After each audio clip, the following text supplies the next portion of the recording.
Hi guys, and welcome to Quiet History Vault.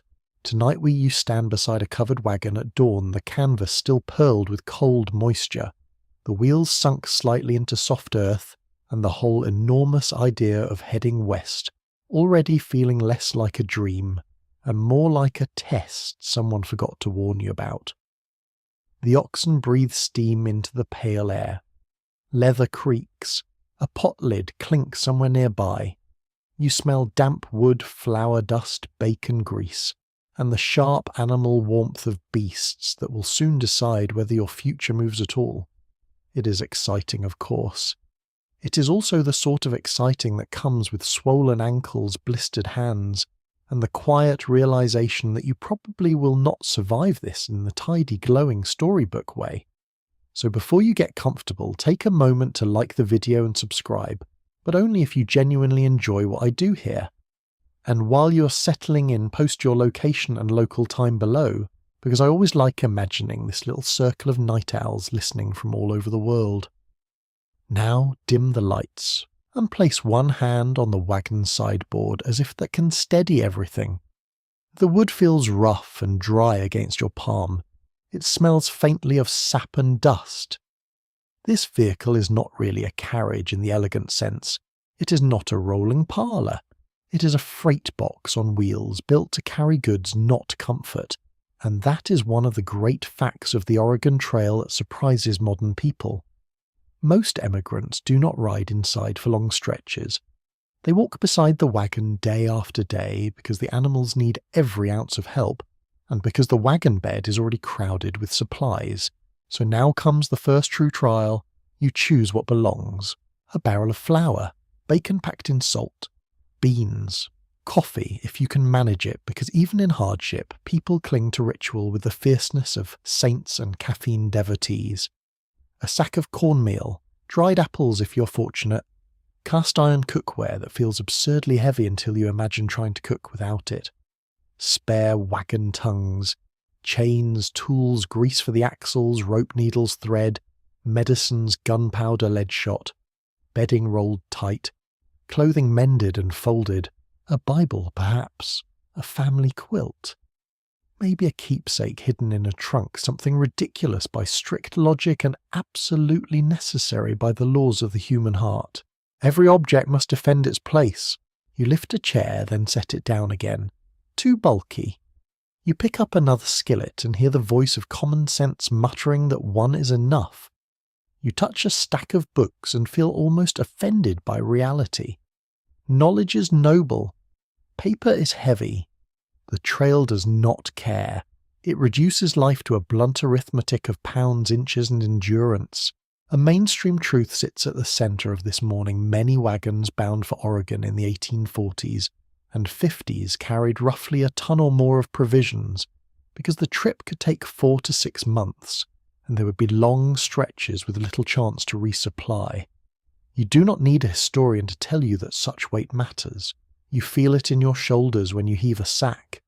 You hear it in the grunt of the man helping you load a crate.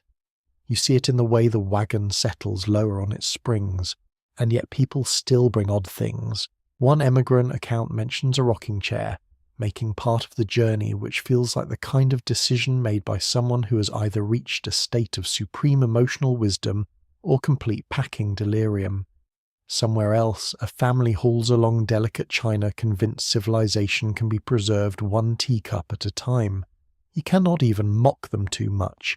Imagine giving up everything familiar and then being told you must also drink from a dented tin cup forever. Sometimes a porcelain plate is not a plate. It is a last small argument with chaos. You step back and look at the pile waiting to be judged.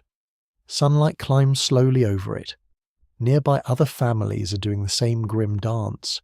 A woman kneels by a crate sorting shirts with quick, efficient movements. A child tries to sneak in a toy and is caught, then not quite denied. Someone laughs. Someone else is already irritated and the day has barely begun. The trail starts not with grand horizons but with domestic negotiations conducted under pressure. What do you keep when the road ahead is longer than imagination can hold? That question presses close. You choose the plain, sturdy dress over the pretty one. You keep the shawl because nights on the plains can turn cold even after blazing afternoons. You pack extra socks, and this is not glamorous, but it may save your feet from misery severe enough to make philosophy seem pointless. You tuck away soap. Not much.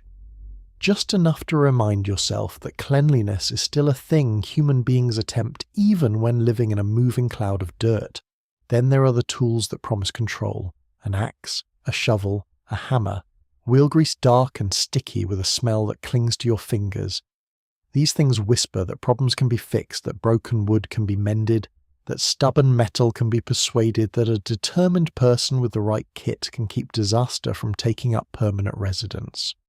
On the Oregon Trail, that hope is not foolish, it is survival. Historians still argue whether the emigrants who succeeded best were the ones who planned meticulously from the start or the ones who adapted most flexibly once the trail forced new decisions upon them. You can feel both ideas battling inside your wagon. Pack carefully, but not too much.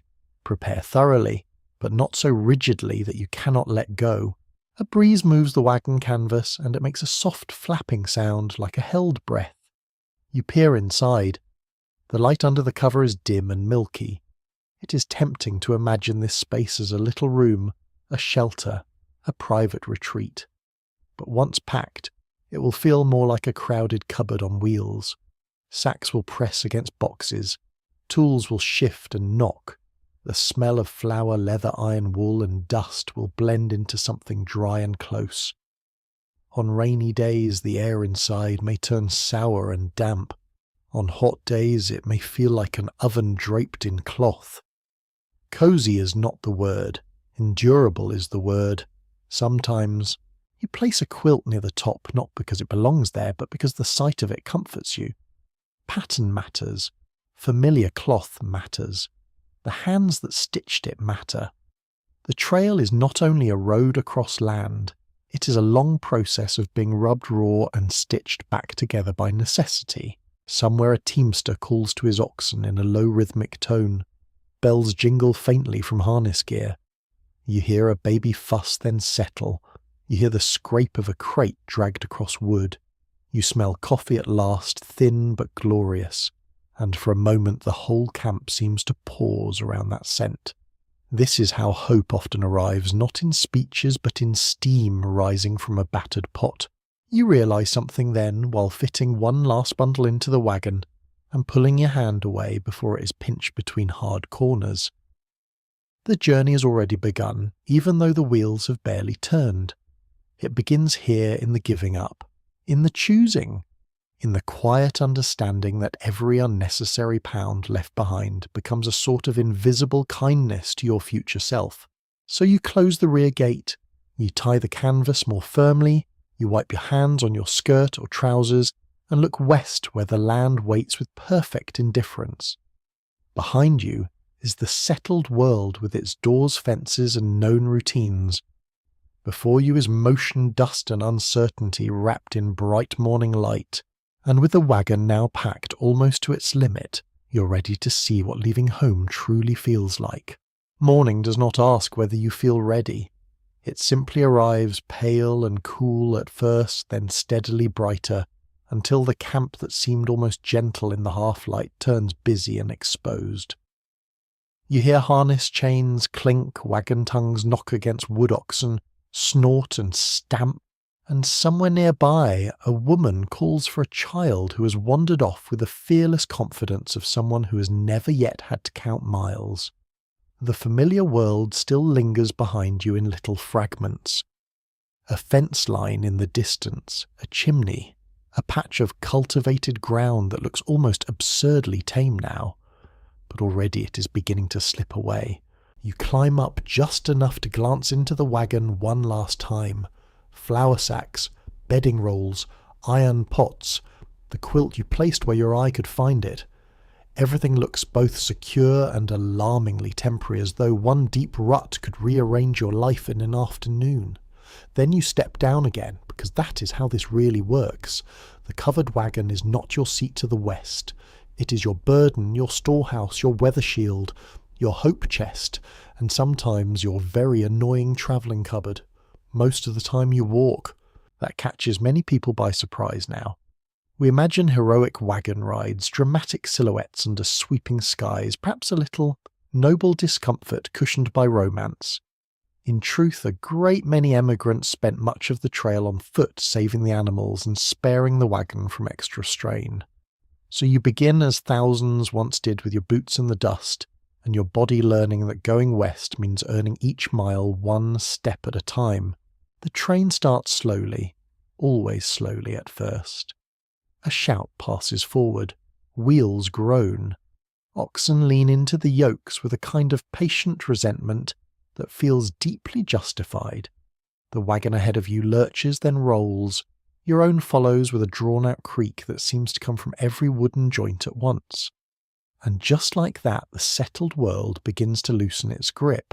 The road, if one feels generous enough to call it that, is already marked by others. Ruts cut into earth, flattened grass, droppings from animals who had their own strong opinions about this route, broken bits of wood, ash from old campfires.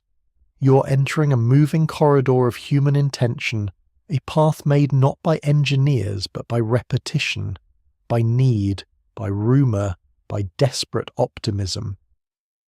The Oregon Trail is not a neat ribbon laid across the land. It is a rough memory pressed into the ground by thousands of wheels and hooves and feet. You walk beside your wagon and keep glancing back as though home might still be visible if you check often enough. It is not that you doubt the decision exactly. It is that leaving is a bodily thing before it is anything else. Your chest feels tight. Your stomach flutters. Even the air seems different, less sheltered somehow. The smell of turned soil gives way to open grass wagon, grease dust animal hide, and the ever-present smoke from morning fires not quite extinguished before departure. A child asks when you will get there, which is the sort of question that deserves a medal for optimism. Months from now, you think. Rivers from now. Fever from now. Dust from now. But aloud, someone says something softer. Something about patience, something about many sunrises. Trail life teaches a strange double language. You speak hope even when your private thoughts are busy rehearsing every possible hardship. One plain historical reality grounds all this movement. By the middle of the 19th century, especially in the 1840s and early 1850s, tens of thousands of emigrants used the Oregon Trail corridor to move westward toward the Pacific Northwest. You do not know the full number while you're living it, of course. You only know what you can see. Wagons ahead, wagons behind. Families from places you have never visited. Accents from different states. A preacher. A blacksmith. A widow with 3 children. A former soldier who now claims expertise in everything which may or may not be deserved. The trail gathers people who would never otherwise have shared a road. And with people come opinions. So many opinions. One man insists the best pace is steady and modest, never rushing. Another believes boldness solves all things, which is easy to say before the first axle snaps. Someone has already begun offering advice about river crossings, despite not having reached one. Someone else warns darkly about mountains in tones that suggest the mountains personally insulted him years ago. You begin to understand that a wagon train is part migration, part neighbourhood, part travelling committee meeting. And no one has yet invented the mute button. Still, there is a thrill in it. You cannot deny that. The line of wagons stretching over the land looks impressive in the morning sun. Canvas covers glow softly. Oxen horns catch the light. The prairie opens ahead with a grandeur that quiets even the most talkative among you for a few moments. Meadowlarks call from somewhere in the grass. Wind slides across the plain in long invisible strokes. For a little while the journey feels almost graceful. Then the dust rises, not dramatically at first. Just enough to coat your hem and settle into the seams of your boots, then more. Wheels grind it up, hooves stir it loose. The train moves inside its own pale cloud, and by midday you can taste the earth between your teeth. It dries your mouth. It sticks to damp skin. It gathers in the folds of clothing and along the rims of nostrils. You begin to suspect that the West may simply be made of dust, held together by stubbornness. There is a strange tidbit travellers sometimes passed along half practical wisdom and half campfire theatre. Some believed that hanging certain herbs or bits of pungent root inside a wagon might ward off bad air or sickness. Whether it worked is another matter entirely, but people clung to small protective rituals because the road ahead was full of uncertainties medicine could not tame. You can understand the urge. When so much lies beyond your control, even a doubtful charm can feel comforting. As the hours pass, the land itself seems to widen. The road behind grows less visible. Home is no longer a place you can point to. It has become direction, then memory, then ache. You think of ordinary things with sudden tenderness, a particular doorway latch, the smell of bread in a known kitchen, the sound of rain on a roof that belongs to you. Out here, every comfort becomes sharper by absence. Yet the trail does not let you stay sentimental for long. A wheel jolts into a rut. A child cries. An ox slows and must be urged on. One of the men walks back with a face already shiny from effort and says the ground ahead is uneven. Another family is having trouble with a load tide too high. There's always something practical demanding your attention. Perhaps that is mercy. Grief can only take up so much room when the living still need dinner and the wagon still needs to move. Scholars continue to debate whether emigrants fully understood the scale of the journey when they first set out, or whether guidebooks and glowing letters from the West softened the reality into something more manageable. Walking here beside the wagon, you suspect the answer is complicated. People knew enough to be afraid. They simply did not yet know what their fear belonged to. There is a difference. By late afternoon, the excitement of departure has worn into effort. Your shoulders ache from balancing yourself on uneven ground.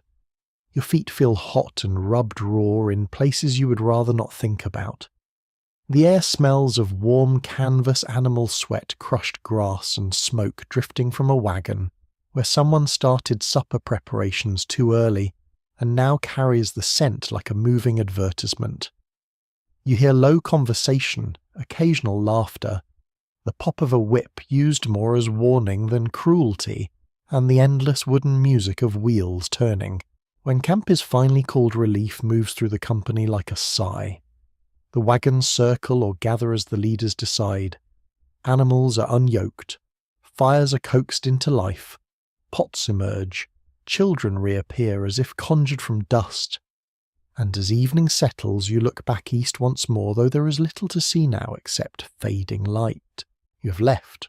Not in theory. Not in plans. In fact. And tomorrow, with the settled world farther behind and the rhythm of the road beginning to claim your body, you will learn what a trail day truly feels like. By the third morning, or perhaps the fifth time, has already begun to lose its neat edges. That is one of the quiet tricks of the trail. Days stop standing apart like fence posts and start blending together like wagon dust on your sleeves. You wake before full light, because everyone does. The camp stirs in layers. First the low animal sounds the shifting weight of oxen, the soft, impatient stamp of hooves, the sleepy complaint of a child who did not ask to become a tiny migrant philosopher. Then the human noises follow. Someone coughs, someone shakes out a blanket. Someone mutters at damp kindling as if personal insult is somehow involved. The air is cold enough to make your fingers stiff, and for a few moments, wrapped in a blanket that smells faintly of smoke and wool and your own tired skin, you can pretend this is only a rough outing and not a moving life. Then the chores begin, and the fantasy politely excuses itself. You fold bedding while the grass is still silvered with dew. Your hands feel clumsy at first. Canvas crackles softly overhead. Somewhere nearby a kettle lid rattles. The smell of coffee drifts through camp, thin and dark and almost laughably wonderful. You would probably praise muddy rainwater if it were hot and came in a tin cup at this hour, but coffee still feels like civilization stubbornly refusing to die. The ground is cool under your boots. Your back already knows what the day will ask of it. This is the rhythm now. Rice, pack, yoke, walk, halt, cook, mend, sleep, again, again, again. There is something almost monastic about it, though far dustier, and with considerably more oxen. The wagon must be checked, wheels inspected, axles greased, loose straps tightened, cooking tools stowed, children found and counted, animals coaxed into cooperation with a tone that sits somewhere between affection and negotiation. Then the train creaks forward and your body resumes its long argument with distance. A plain historical truth settles over this part of the journey like the morning chill. Most covered wagons used on the Oregon Trail were pulled by oxen rather than horses, because oxen were generally cheaper, hardier, and better suited to the grueling pace and rough conditions of overland travel. They are not glamorous beasts. No painter ever tried to make oxen look heroic without a little artistic assistance. They move with a determined heaviness, their hooves pressing deep into soft ground, their hides carrying the smell of warm animal breath and damp hair and earth. But they endure. Out here, endurance is a form of beauty. You learn their pace because you must. A wagon train does not move according to excitement. It moves according to the slow judgment of animals who care very little for human schedules. The day stretches ahead in miles, and the miles are earned with a patience that would make modern travellers howl.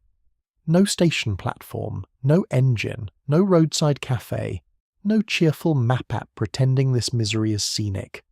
Just the squeak of wheels, the shuffle of feet, and the realization that the phrase slow journey is doing very serious work. Walking beside the wagon becomes your real occupation. At first it feels temporary, almost accidental, as though surely later someone will invite you to sit comfortably and admire the scenery.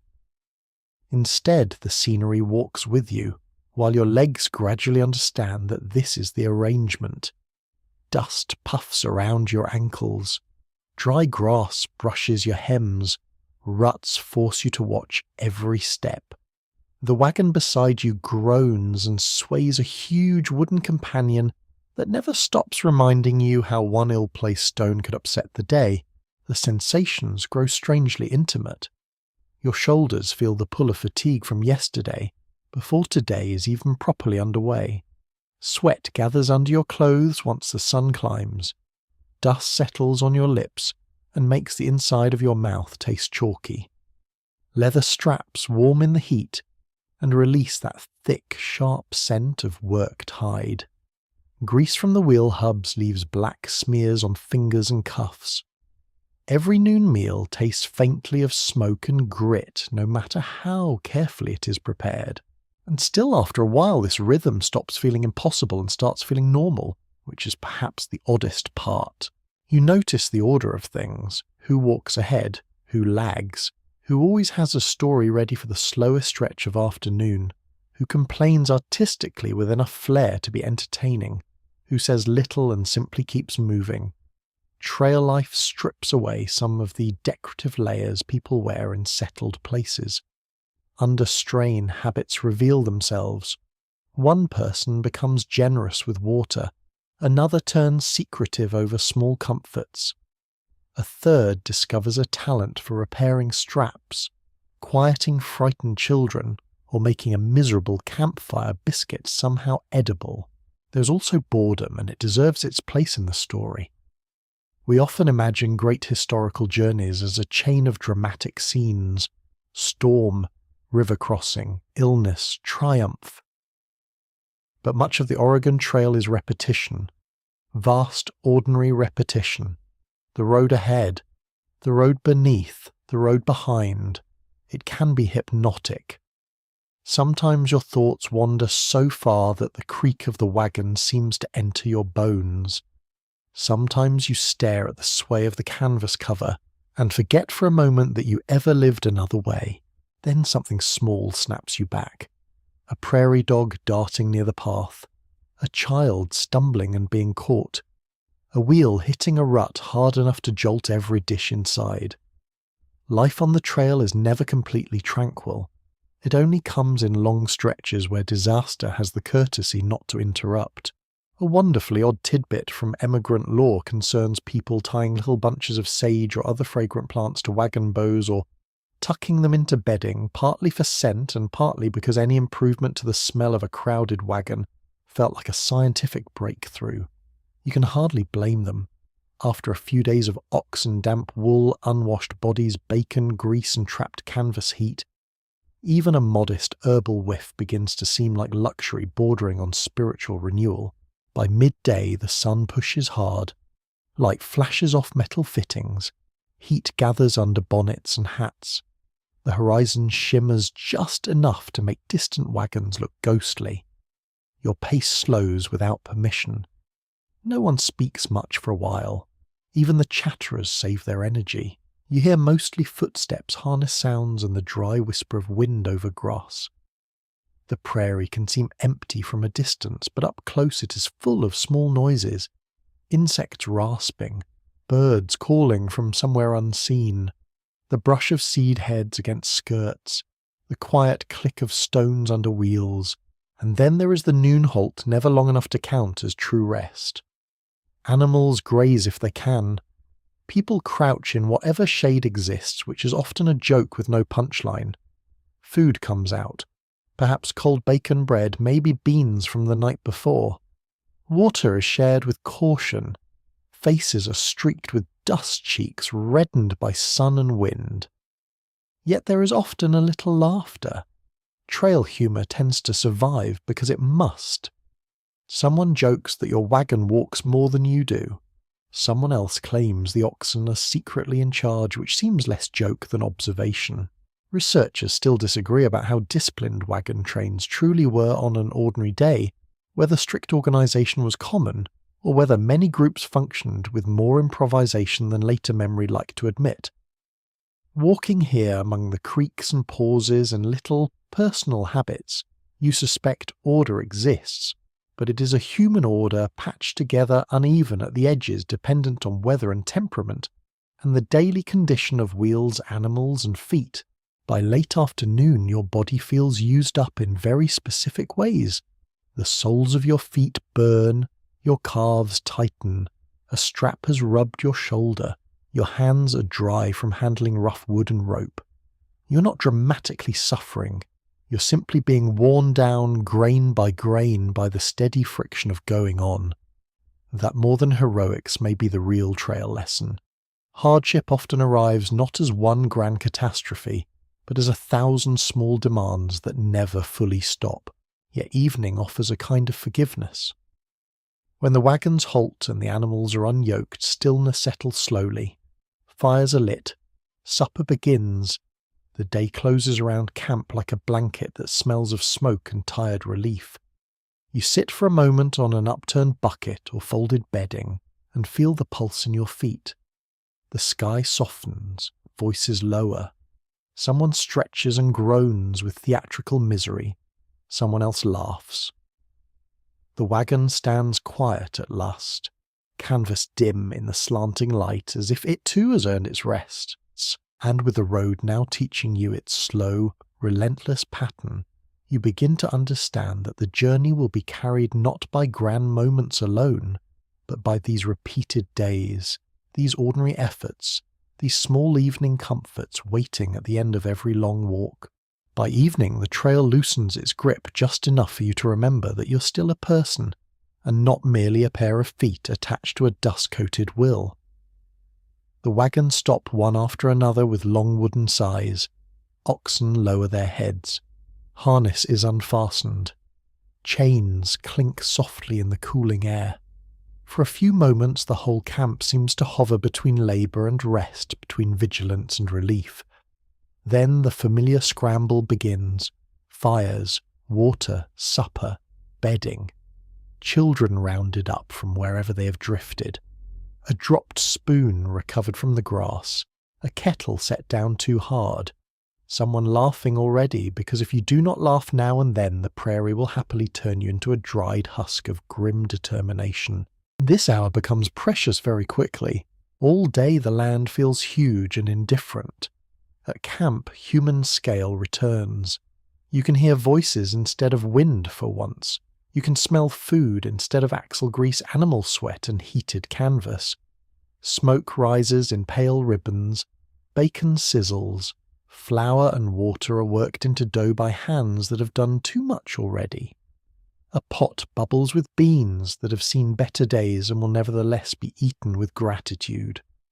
The air cools against the back of your neck. Dust settles into the cuffs of your sleeves and stays there like it has signed a lease. You crouch by the fire and hold your hands toward it even in warm weather, because flame means more than heat. It means a centre. It means this moving life can still gather itself into a circle by night. The evening meal is rarely grand, but it has ceremony all the same. Tin plates, iron forks, cups blackened near the rim from being held too close to coals, bread that is dense enough to stun a raccoon, salt pork sliced and fried its smell wandering through camp with outrageous confidence, sometimes coffee again dark and bitter and wonderful, sometimes dried fruit stewed back into softness.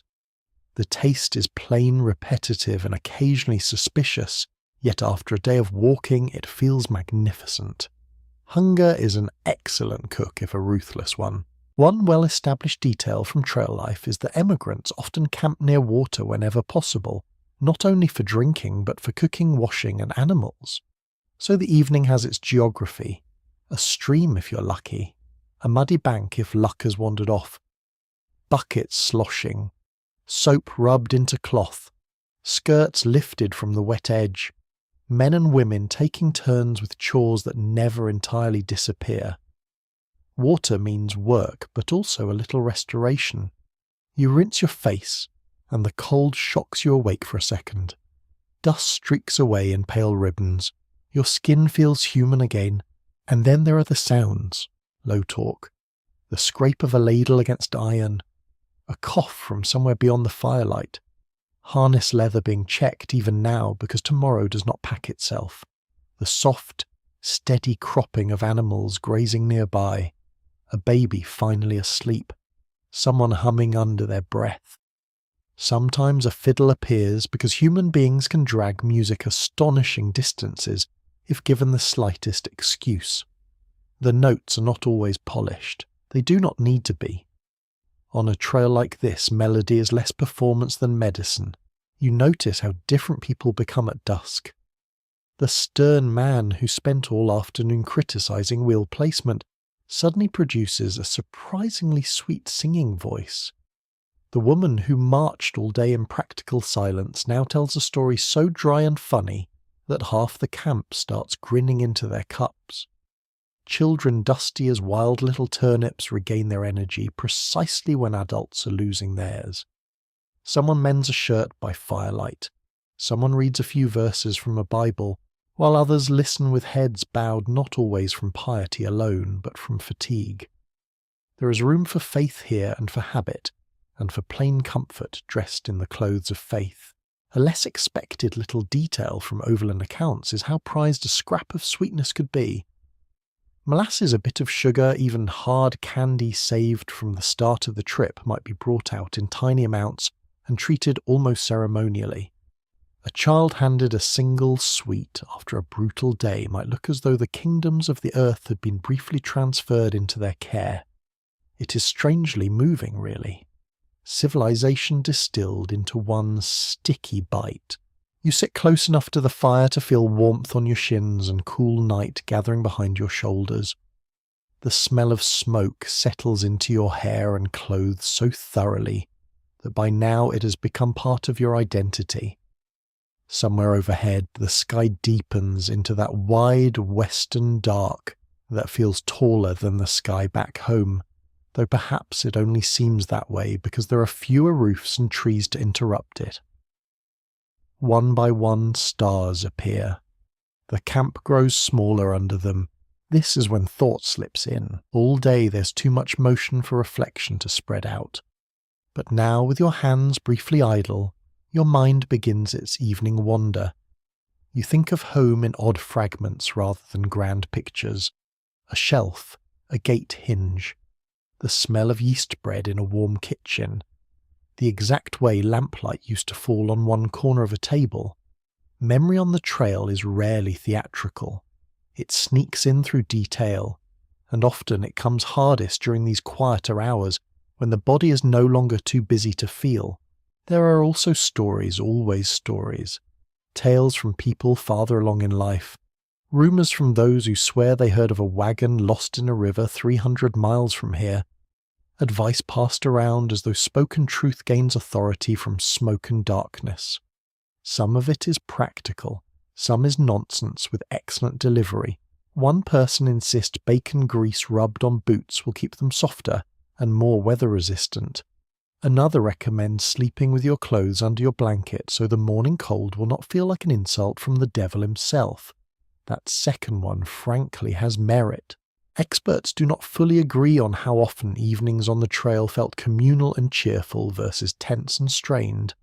Much depended on weather health supplies, leadership, and plain personality.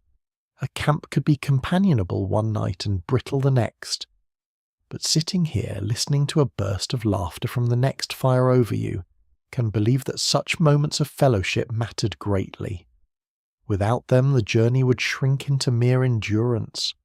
With them, it becomes something larger, if no less hard. You become aware, too, of the body in a new register. Not the pounding demand of walking, but the ache that follows. Feet throb inside your shoes, your back pulses with tiredness, your fingers are nicked from work, your eyelids feel heavy in the most honest way possible. And yet there is pleasure in sitting still in eating while no one asks you to move, in hearing the fire settle into red coals, while a breeze drifts across camp, carrying the mixed scents of grass, ashes, and distant water. A woman nearby shakes out a quilt before spreading it. The fabric snaps once in the darkening air. You look at your own bedding and think not for the first time that people can get used to nearly anything if the alternative is no rest at all. Wagon life is teaching you a new scale of comfort. A dry blanket is luxury. A cup of hot coffee is treasure. A joke at the end of the day is nearly holy. Some evenings there may be dancing brief and modest boots thudding lightly on packed ground, while someone scrapes a tune from fiddle strings. Other nights the camp quiets fast as if every person has been gently unplugged by fatigue. You never know which version you will get, but even on the still nights there is companionship in shared silence. You're all listening to the same insects, the same shifting animals, the same distant owl or coyote, the same crack of a log collapsing into brighter sparks. Soon enough the practical rituals begin again. Fires banked low, leftovers covered if there are any worth protecting. Children tucked in, animals checked. Wheels glanced at one more time as if worry might be prevented by inspection alone. You crawl into bedding with that delicious misery of total exhaustion. The ground is not soft, but it is horizontal, and right now that seems an act of mercy. The wagon looms beside you, canvas pale in the starlight, patient and a little ominous like a giant folded thought waiting for morning. Your ears keep listening after your eyes close. A murmur, a clink, hooves shifting, the wind rubbing lightly at the canvas, the camp breathing around you. And as the night settles deeper and the little comforts of supper, music, smoke and company sink into your bones, you drift towards sleep, knowing that tomorrow the road will ask everything again, and that tonight by the fire you have gathered just enough strength to answer it. Rain changes the trail first by smell. Before the drops properly arrive, you notice the air turning cool and metallic with that soft earthy scent rising from the ground, as if the prairie has opened a hidden door. The oxen seem to feel it too. They shift differently in the yoke. People glance upward. Canvas gets tugged tighter. Loose items are checked. A blanket is moved farther in. Someone mutters that the sky has looked troublesome since breakfast, which is the sort of statement only useful after the fact, but still it gets said. Then the weather comes down on you without the slightest concern for your plans. At first it is only a patter on canvas, a dry tapping that might almost be pleasant if you were under a roof and not responsible for half your earthly goods. But the patter thickens, the sound deepens. Soon the wagon covers hiss under steady rain hats, darkened skirts cling, and the trail that only yesterday seemed dusty and firm begins turning into a long brown experiment in human disappointment. You keep walking because of course you do. The wagon does not stop merely because everyone would quite like a break and a towel. Wheels cut deeper with every yard. Hooves sink. Boots gather mud until each foot feels twice its normal weight. The ground sucks and releases with wet little noises that are somehow both childish and infuriating. Ruts fill with opaque water. The wagon leans in ways that make your heart jump. It becomes less a vehicle than a floating argument with gravity. One hard truth of overland travel is that weather could slow a wagon train dramatically sometimes, forcing shorter days, delayed crossings, or extra camp time, while roads dried enough to be passable. You do not need a ledger to know that. You can feel the delay in your muscles. Progress in good weather is already modest. Progress in a soaked landscape is the pace of stubborn furniture being pushed across porridge. The prairie looks different in rain. The wide grasses flatten and darken. The horizon softens behind grey. Canvas covers lose their cheerful brightness and turn heavy, drooping, almost weary. Water beads along wood and metal, drips from wagon bows, slides from hat brims onto noses and collars. The smell of wet oxen is immediate and unforgettable, a thick barnyard scent mixed with steam and mud and warm hide. Your own clothes cling cold against your legs. The cuffs of your sleeves drag damply at your wrists. Nothing quite fits the body right once wet. Still there is a strange beauty to it. The plain that was glaring and exposed yesterday now feels hushed. Sound changes under weather. Voices stay lower. Wheels no longer shriek so much as grind. Rain softens distances. The world seems smaller, drawn in close by cloud and water. You can hear the beads hitting canvas, the splash of hooves, the creak of leather soaked through the occasional curse reshaped into something family suitable, because there are children about, and also because even misery gets tired of its own drama after a while. A curious little thread from trail life lingers in journals and recollections. Some travellers swore that certain wagon, covers rubbed with linseed oil, or other waterproofing mixtures shed rain far better than others, and there was endless low-grade boasting over whose canvas kept bedding driest. This is not the kind of glory that gets monuments, but out here the champion of waterproof fabric holds a very respectable social rank. A dry blanket can make a saint of a person. The mud is the real tyrant, though. It clings to wheels and grows in thick collars around the rims. It cakes onto boots until lifting your foot becomes a small feat of moral character. It pulls at the oxen, and you can see the labour in their necks and shoulders as they lean harder.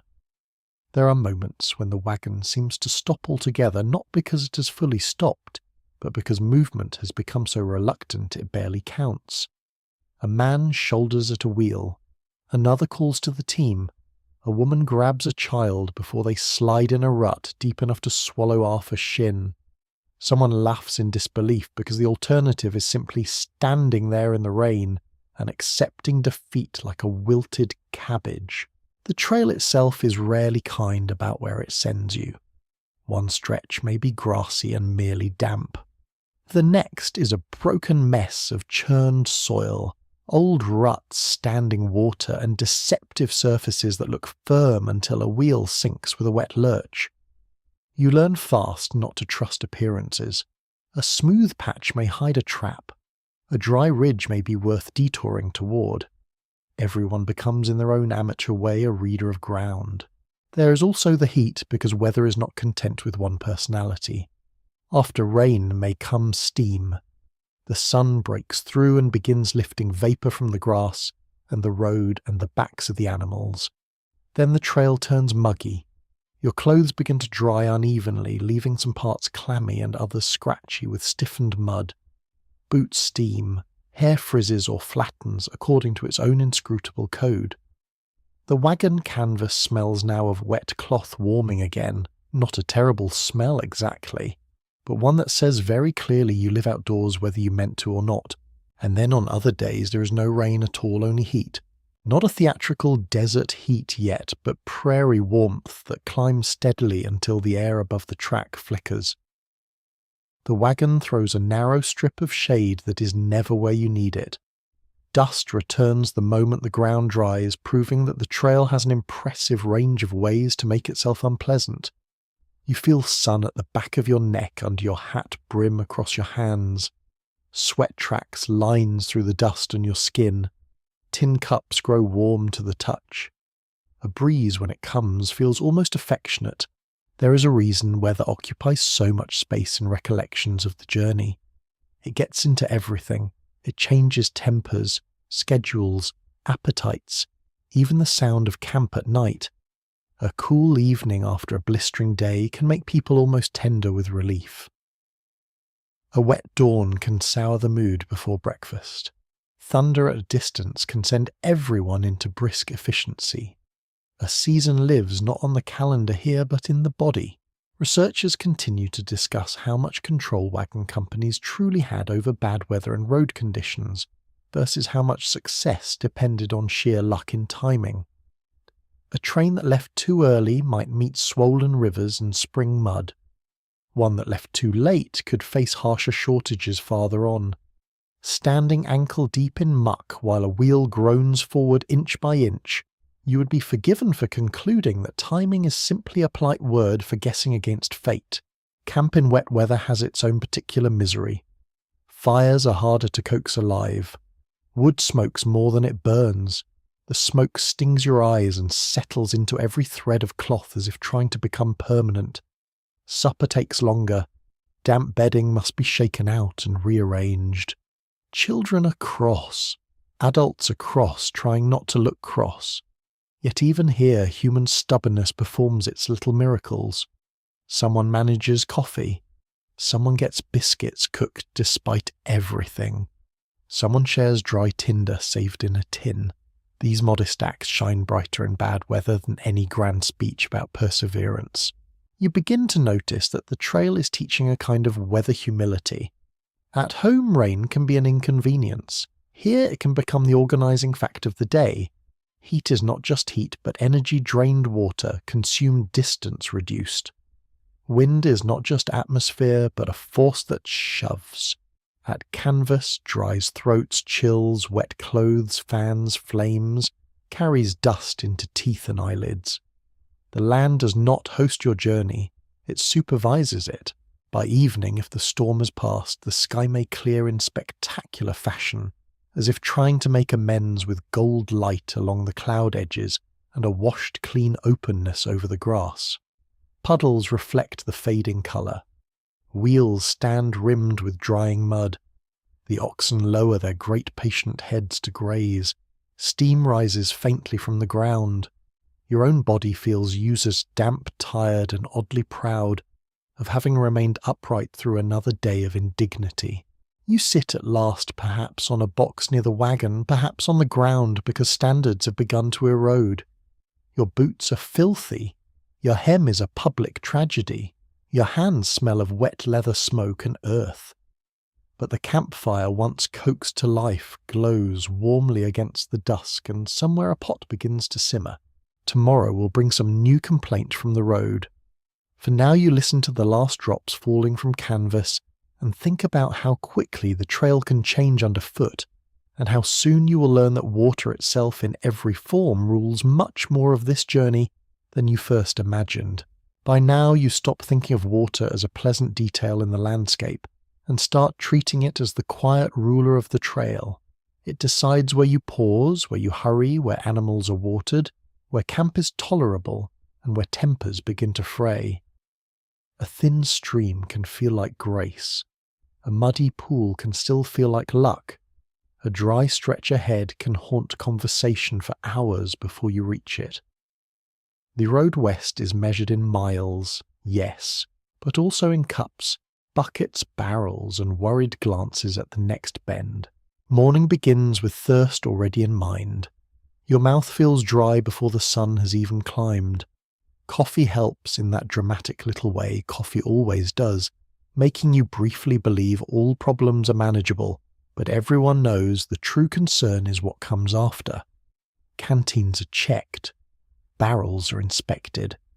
Someone lifts a lid and peers in as though sheer concentration might produce another inch of water. The animals must drink too, and their need is larger, less negotiable, written into the heavy movements of bodies that pull your entire future behind them. A grounded fact sits right at the centre of trail survival here. Emigrant companies often planned daily travel around reliable water sources, because both people and livestock depended on rivers, creeks, springs, and wells scattered along the route. That sounds almost tidy when said plainly. In practice, it means long hot miles spent wondering whether the water ahead will be enough, clean enough, reachable enough, or already churned into brown misery by the trains that arrive before yours. You begin to notice how differently people speak when water is involved. The tone changes, jokes thin out, advice grows sharp. A person may be lazy about folding bedding or optimistic about axle wear, but very few become casual about water. Someone who knows a good spring earns instant respect. Someone who wastes a dipperful may receive a look so severe it could wilt crops. The trail teaches your senses to read it. You start scanning for green lines in the distance, for cottonwoods gathered where moisture lingers, for the shimmer that might mean river or merely heat playing tricks. When water is closed, the air often changes first. It cools slightly. It carries a fresher scent mixed with mud reeds, algae, or wet earth. Insects thicken around it, which is not ideal, but at least they are annoying for a reason. Birds are louder there. Animals lift their heads and move with more purpose. The whole landscape seems to exhale. Then you reach a stream and discover naturally that relief has complications. The bank may be slick. The current may be stronger than it looked from 50 yards away. The water may be shallow and clear in one place, thick and trampled in another. If many wagons stop at once, the edges soon become a chaos of hooves, spilled water shouting, and children being warned not to get too close in tones that practically guarantee they will lean exactly 1 inch too far. Buckets knock against stones. Tin cups dip and rise. Someone washes a shirt. Someone else objects to washing too near the drinking spot.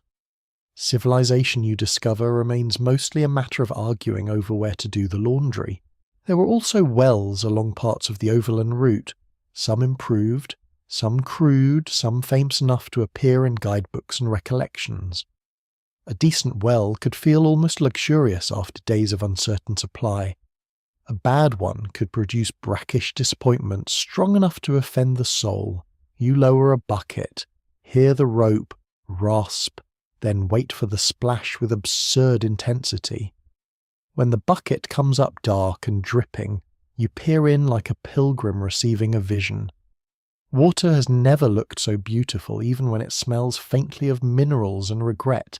A curious little detail from emigrant accounts is how often people try to improve bad-tasting water with coffee, tea, or whatever flavouring they had, not because it purified much in a modern sense, but because if the water tasted like a horse, had recently held opinions in it, adding something bitter or sweet made the experience feel less personal. You understand this at once. Trail life does not always give you better options. Sometimes it only gives you ways to be slightly less unhappy.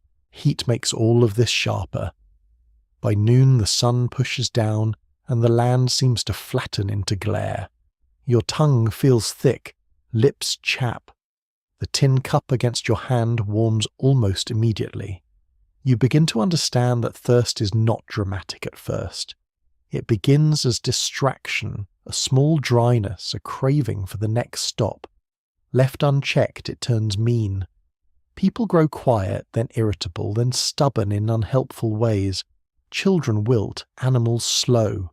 Even the wagon seems to complain more loudly, as though the very wood has had enough. You learn to sip with discipline, which is an art and torment. Too much too early and you may curse yourself later. Too little and each mile becomes an insult. Every swallow gains importance. The coolness in your mouth, the metallic taste from the dipper, the faint grit that somehow finds its way everywhere. Water on the trail is rarely pristine in the storybook sense. It may be cloudy, warm, silty, tinged with leaves or mud, but it is still precious. You take it as it comes. Conversation around camp often circles back to routes and water prospects the way modern people check forecasts or traffic. Someone has heard the next creek is running low. Someone else insists that farther ahead the river bends toward excellent camping. Another swears the guidebook promised a spring near a bluff that now appears to exist only in the imagination of a very confident liar. Trail knowledge is passed from wagon to wagon in bits, some dependable, some embellished, some distorted by memory or wishful thinking. Listening becomes its own form of preparation. Some specialists have questioned how accurate many emigrant guidebooks really were when describing water access, especially as conditions changed from season to season and with the volume of traffic. That uncertainty hovers over every plan. A map may offer confidence, but the landscape gets the final word. You start to trust reports only halfway until your own eyes confirm them. Water also means labour. Clothes do not wash themselves. Kettles must be filled. Animals need tending. Dishes need rinsing, though the standard of clean grows increasingly philosophical as the weeks pass. A proper bathing chance, rare though it may be, becomes an event. The first shock of cool water on dusty skin makes you gasp. Mud streaks away. Sweat loosens. For a few brief minutes the trail lets go of you. Then you step out dry off with a rough cloth, and dust begins creeping back as if offended by your attempt at renewal. The sounds around water are some of the most memorable on the journey. Bucket against wood, rope against pulley, the hollow slosh into a barrel, frogs in reeds at dusk, mosquitoes whining little villains with impeccable timing, children splashing where they should not, women wringing cloth with practiced force, men calling to teams from the bank. And at night, if camp is close enough, the steady hush of a stream moving past the dark can be the most soothing thing you have heard in days. Yet water never stays only soothing for long. Rivers lie ahead larger and more demanding than these creeks and wells, and already the talk of them carries a different charge. A stream can comfort you. A river can challenge your nerve. For now, though, you're still learning the daily rule that every mile west is shaped by the search for something drinkable, dependable, and near enough to keep hope from cracking. So when the evening settles and you sit beside a kettle steaming over the fire, listening to nearby water slip past stones in the dusk, you understand that this journey is not just across land. It is from source to source, from thirst to relief, from one uncertain promise of water to the next. After enough days on the trail, food stops being a subject and becomes a system. You no longer ask what sounds good. You ask what can keep, what can travel, what can be cooked, with little fuel, what will not spoil in heat, and what can survive being jolted for miles inside a wagon that treats every object as a test candidate for breakage. Appetite still matters, of course. It just matters in a humbler, more obedient way.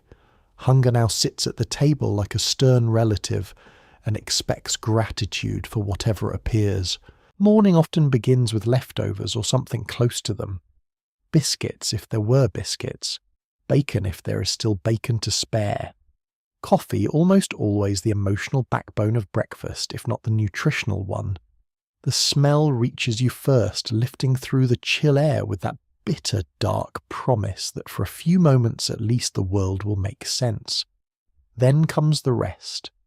Flour dust on fingers, salt on cured meat, a tin plate slightly bent from previous accidents, ash on the edge of a skillet. Everything tastes faintly of smoke because almost everything has passed through smoke.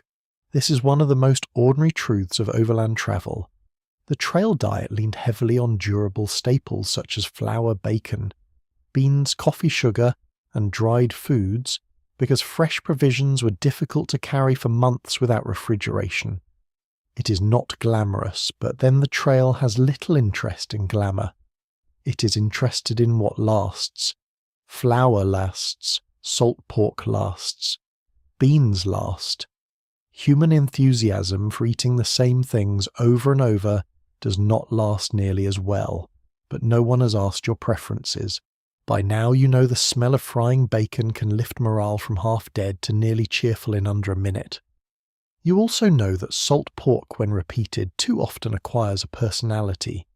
It begins as food becomes routine, and then one day turns into an adversary you confront politely because you still need it. The grease pops in the pan, the edges curl, the scent drifts richly through camp. Your stomach responds with gratitude while another part of you quietly whispers, yes, but must it always be this? Bread on the trail has many forms, some more successful than others.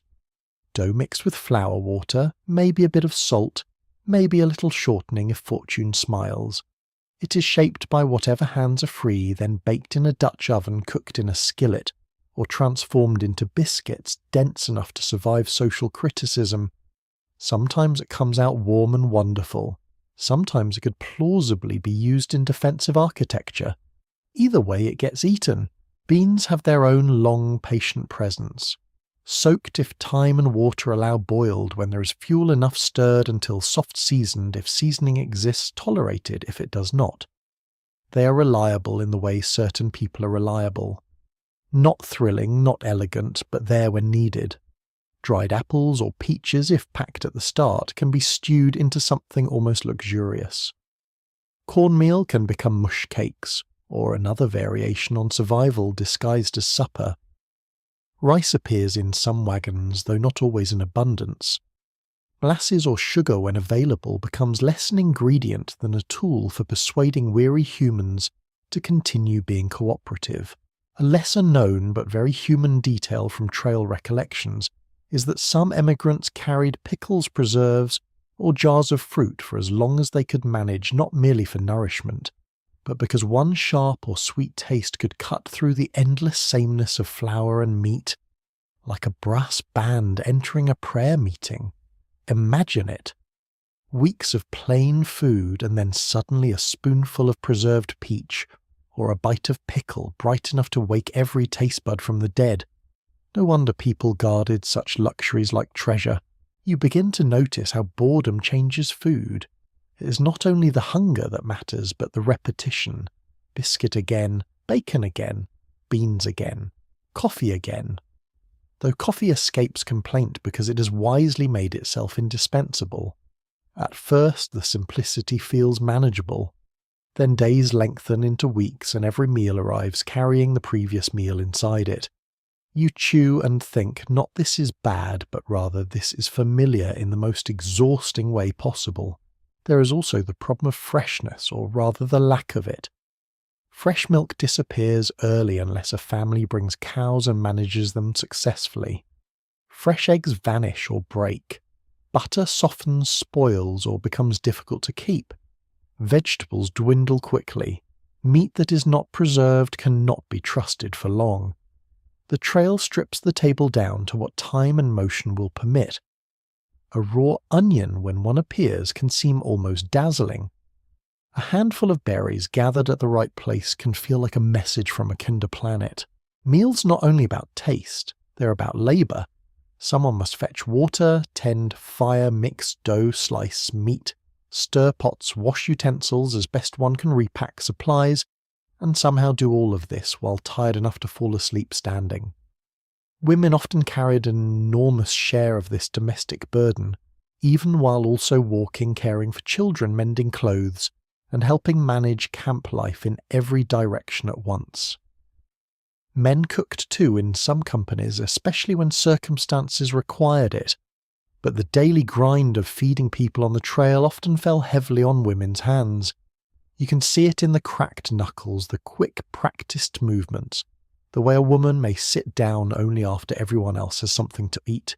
Some historians point out that letters and diaries sometimes understate how exhausting food work was on the trail, perhaps because preparing meals seemed too ordinary to record in full, even though it consumed so much time and energy.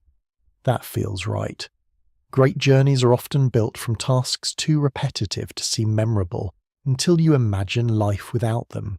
Then there is the campfire itself, the eternal collaborator and saboteur.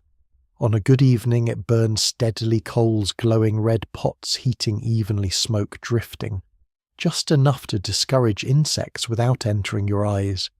On a difficult evening it sulks, smoke spits, and makes every culinary effort feel like a personal grievance. Wet wood produces tears and muttering. Wind changes everything. A simple meal can become a prolonged argument with kindling. Yet somehow food also creates comfort. The smell of baking dough at dusk. The first swallow of hot coffee before dawn. The crackle of bacon in a skillet while the camp is still grey with sleep. The quiet little pause when everyone finally sits and chews. These become markers in the day more dependable than scenery. You may not remember every ridge or creek, but you will remember the warmth of a tin cup between your hands when the morning was cold enough to hurt. People trade too when they can. A little sugar for a bit of dried fruit, a handful of beans for coffee, advice for yeast, a joke for an extra biscuit if the joke is good enough. Human exchange does not stop because markets disappear. It simply becomes smaller, more immediate, more fragrant with grease and smoke. There were even efforts now and then to improve monotony with whatever the land offered. Fish if a river permitted and someone had the time. Wild greens though not everyone trusted unfamiliar plants. Game if luck and skill aligned. Buffalo meat farther along for some travellers, though preserving and cooking it brought its own challenges. Each fresh bite interrupted the sameness with almost shocking force, reminding you that food could still surprise. By evening, after another long day, you sit near the fire with your plate balanced carefully, the wagon looming beyond in the dimness. The beans are soft enough tonight. The biscuit is only moderately threatening. The bacon is salty, smoky, and entirely predictable. A child nearby makes a face at supper and is met with the universal frontier reply that hunger improves opinions. Everyone laughs because it is true, and because there is affection in the saying. You eat slowly. You listen to the low clink of utensils, the crack of firewood, the rustle of grass just beyond camp. The food is plain repetitive and often a little dull, but it is hot. It is here. It has been made by tired hands after a hard day, on the trail that counts for more than elegance ever could.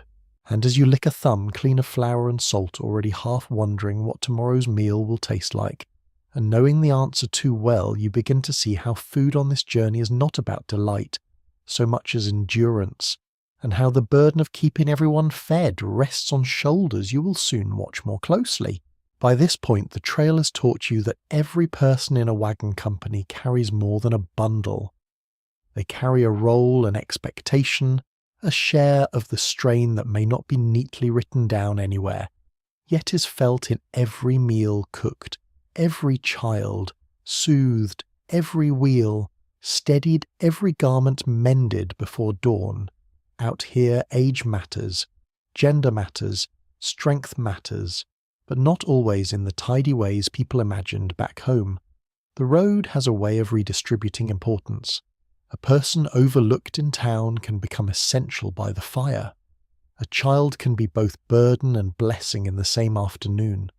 An older woman with calm hands can hold a whole camp together better than the loudest man with the finest rifle.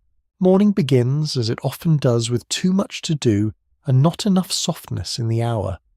The children wake in stages. One blinks up at the canvas and forgets for a moment where they are. Another is already restless hair sticking in all directions, asking whether they may walk with the older boys today, which is code for wanting freedom and almost certainly a scraped knee. Infants cry with the bewildered outrage of creatures whose entire lives have been rerouted without consultation. Somewhere a mother shifts a baby from one hip to the other, while stirring a pot a feat of balance and patience, that deserves far more applause than history usually offers. One plain and well-supported reality of the overland journey is that families made up a large share of the emigrant traffic to Oregon, and that women and children were not unusual extras on the trail, but central participants in it. That matters, because later retelling sometimes let the image of the rugged male pioneer swallow the whole story. In truth, this road is full of women kneading dough, washing clothes, driving animals when necessary, tending the sick, keeping children from vanishing into a ravine, and carrying the emotional weight of home while walking away from it. It is full of children learning to gather fuel, fetch water, mind younger siblings, and adapt with that unsettling speed children often have when adults are still privately falling apart.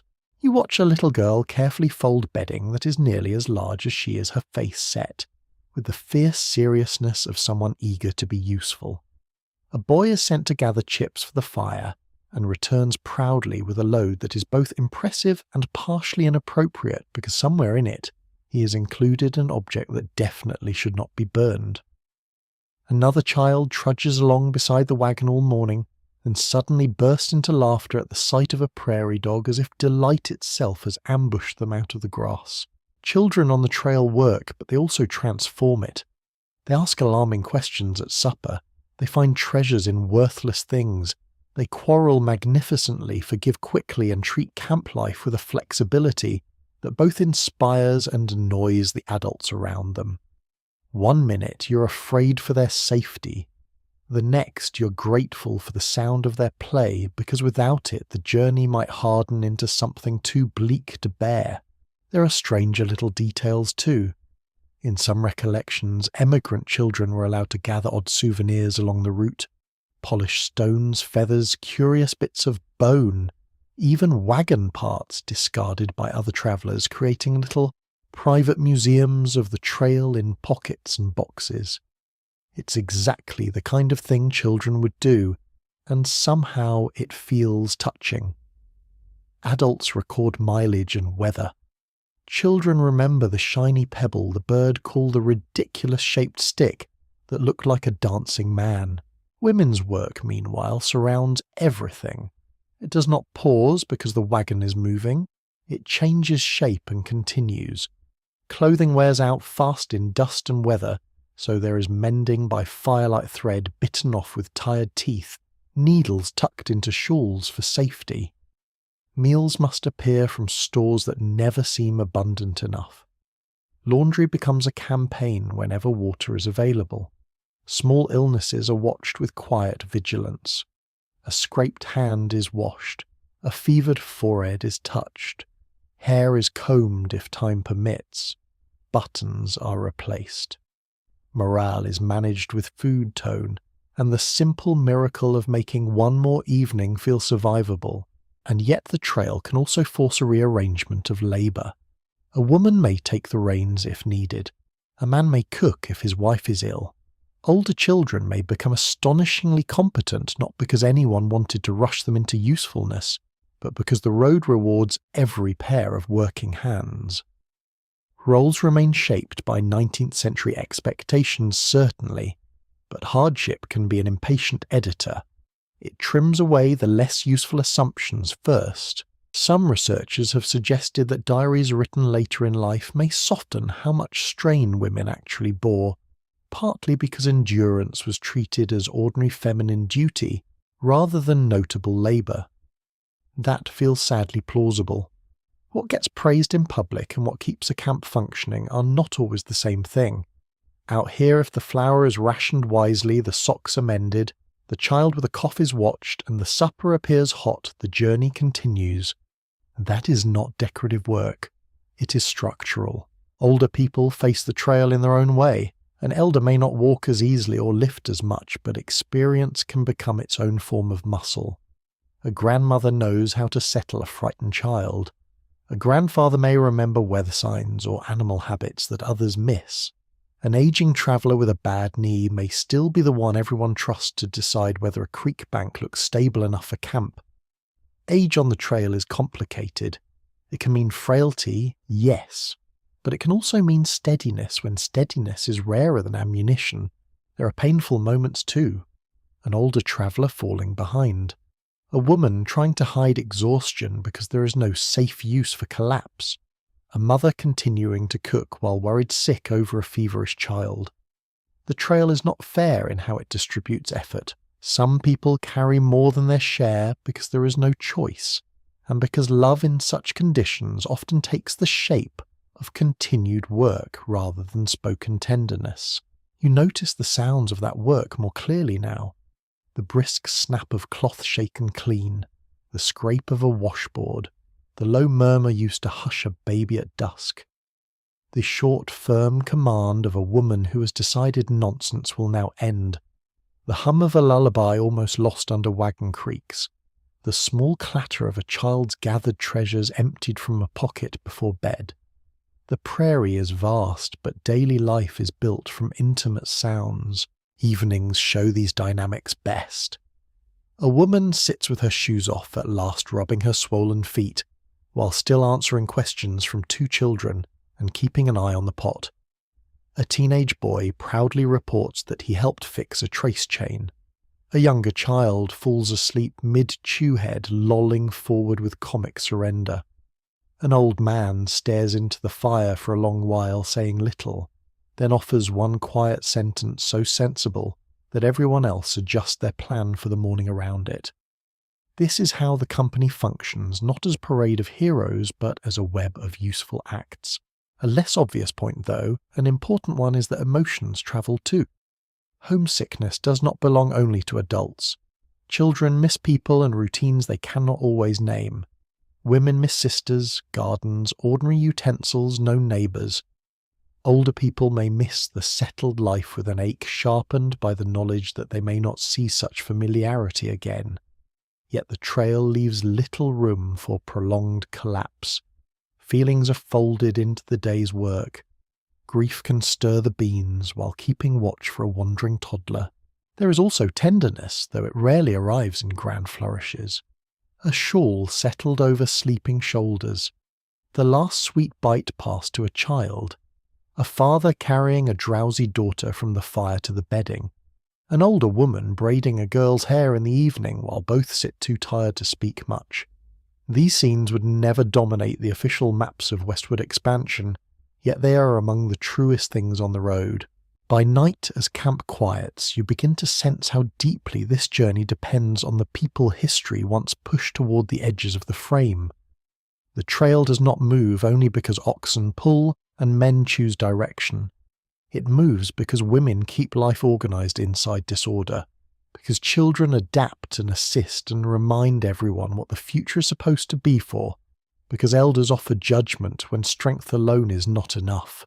And as the fire settles low and a child murmurs in sleep not far from the wagon wheel, you understand that the Oregon Trail is not merely a story of movement across land. It is a moving household, a fragile little society, and every age, every tired pair of hands, every quiet duty is helping carry it toward the next day. After so many days of grass dust wagon creaks and the same familiar circle of faces, the sight of a trail town or trading post arrives, almost like theatre. At first it is only a change in the horizon, a roofline where you do not expect one, a cluster of structures low against the land, maybe a flag, maybe smoke rising in a more settled way than camp smoke, straight and confident as if it belongs there. Then more details gather: fences, corrals, wagons standing still for reasons other than supper, voices carrying farther than usual, dogs barking with the boldness of animals who believe all strangers have come specifically to entertain them. Your whole company seems to sharpen at once. The children see it first as excitement. A place, a real place. Adults see it as possibility wrapped in danger. Supplies may be had, news may be learned, repairs may be managed. Prices, however, may be rude enough to make a saint mutter into their bonnet. That is the thing about outposts on the overland road. They are useful, necessary, sometimes life-saving, and very seldom cheap. You approach slowly as everyone does. The wagons roll over ground already chewed up by traffic. The air smells different here. Less wild grass, more manure, smoke, trampled mud-old wood frying food leather, and the faint sourness of too many people passing through with too little time for cleanliness. After weeks of open country, even a small settlement feels crowded. Sound bounces strangely. Hammers ring. Men call to one another. Someone laughs too loudly. Somewhere a barrel is rolled across hard ground with a hollow knocking sound that seems almost luxurious in its sheer urban inconvenience. One well-known feature of overland migration is that emigrants often relied on forts, trading posts and trailside settlements for resupply, repairs, information, and sometimes medical help, though the quality and cost of these services varied wildly. In simple terms, you come hoping for relief, and leave with lighter purses and a more cynical view of commerce. Still, relief is relief. If a wheel rim needs fixing, you do not argue with the blacksmith. If the flour sack is running low, you buy what you can. If the children stare at fresh bread as though it has descended from heaven, you understand perfectly. The first thing that catches your eye may be the store itself. If store is the word for a place crammed with barrels, sacks, tools, cloth harness, parts, nails, bacon, beans, lamp oil, coffee, and more dust than any inventory system would approve, you step inside and the air changes again. It is dimmer, cooler perhaps, thick with smells layered one atop another: molasses, tobacco, rope fibre, flour, leather, a hint of soap, a stronger hint of men who have been bargaining since dawn. Shelves groan. Barrels hunch along the walls. A bell or a door latch snaps behind the next person entering, and there suddenly is abundance of a sort. Not true abundance, perhaps, but variety. You look at bolts of cloth and almost forget you're not here to admire colour. You notice tinware gleaming dully in the half-light. You smell coffee beans before they are ground. You see dried apple sugar, maybe even a little candy. Civilization has been condensed into purchasable objects, and it feels almost indecently tempting. Then you hear the price. No one on the trail needs a lecture on supply and demand. A sack of flour far from the settled East has crossed distance and risk. A horseshoe nail here is not a nail there. Everyone understands that in theory. In practice, it is still offensive when a trader names a sum that makes your eyebrows rise so high they nearly depart your forehead altogether. You exchange glances with others in the company. Of course it is expensive. Of course. Yet when the axle grease is nearly gone, or the children need shoes, or the coffee tin has become a memory, the argument grows very short. There are smaller pleasures too. You may see fresh vegetables, perhaps not many, perhaps wilted, yet still glorious by comparison with the trail diet. An onion, potatoes, even a bit of butter if luck is behaving for once. The sight of such ordinary things can strike you with absurd force. A cabbage has no business looking that important, and yet here you are nearly emotional over produce. A particularly odd little note from some overland accounts concerns emigrants paying startling amounts for pies, cakes, or other baked goods at certain posts, simply because the craving for something made by different hands became overpowering. You can imagine it. After weeks of your own biscuits and beans, a pie on a proper plate might seem less dessert than revelation. The crust could be mediocre, the filling could be thin. You would still speak of it afterward with the gravity usually reserved for miracles. And then there are the rumours traded just as briskly as goods. A man at the post says the river ahead is low. Another insists it is not low at all, and nearly took a wagon yesterday. Someone swears there is cholera in a train 2 days behind. Someone else says grazing improves beyond the next ridge. The post hums with information of varying quality, and every emigrant must decide what to trust. News spreads here with alarming speed and uncertain accuracy like sparks in dry grass. A trading post is not merely a market, it is a mouth. You listen while pretending not to listen. Everyone does. Which route is best? Who turned back? Which company lost oxen? Where grass is scarce? Where game is better? Whether the next ferry is honest or run by cheerful thieves? Advice arrives in voices thick with authority, and half the art lies in guessing which authority is earned and which is simply loud. Some observers have long questioned how much trail decisions were shaped by reliable information versus rumour and crowd psychology. Standing in the noise of a post, you can see why. People are tired, hopeful, nervous, eager for certainty. The first confident voice can sound convincing even when it ought to come with a warning label stitched to the hat brim. Outside the blacksmith area is its own world. Iron rings, sparks jump, a wheel is propped against a shed. The smell here is hotter, sharper, mixed with coal smoke and scorched metal. Men wait with broken fittings, bent rims, damaged chains. Repairs cannot always be delayed, and a competent smith on the trail is something close to royal power. You watch him work with the intense respect reserved for anyone who can keep catastrophe from becoming permanent. Children drift toward the more lively corners drawn by noise animals and the possibility of novelty. A dog circles for scraps. A woman nearby tries to keep track of two small boys in a bonnet box at the same time, which is a management challenge worthy of national recognition. One child stares into a window or over a counter as though looking at the treasures of the earth. Another falls asleep sitting up because excitement has finally collided with exhaustion. You also notice the other travellers here. Not your company alone, but strangers. Different wagons, different accents. People headed to Oregon, California, perhaps Utah, perhaps nowhere certain yet. The overland road converges in these places. For a brief time, your little migrating household becomes part of a wider human tide. You see weariness mirrored in other faces, dust on every hem, sun on every cheek, the same guarded hope. And still, even in the bustle, you feel the trail waiting just beyond the edge of the post. These places are pauses, not endings. Useful interruptions. You patch what you can. You buy what you must. You learn what you can without swallowing every rumour whole. You may even enjoy a rare treat, a better meal, a moment of sitting somewhere that almost feels settled.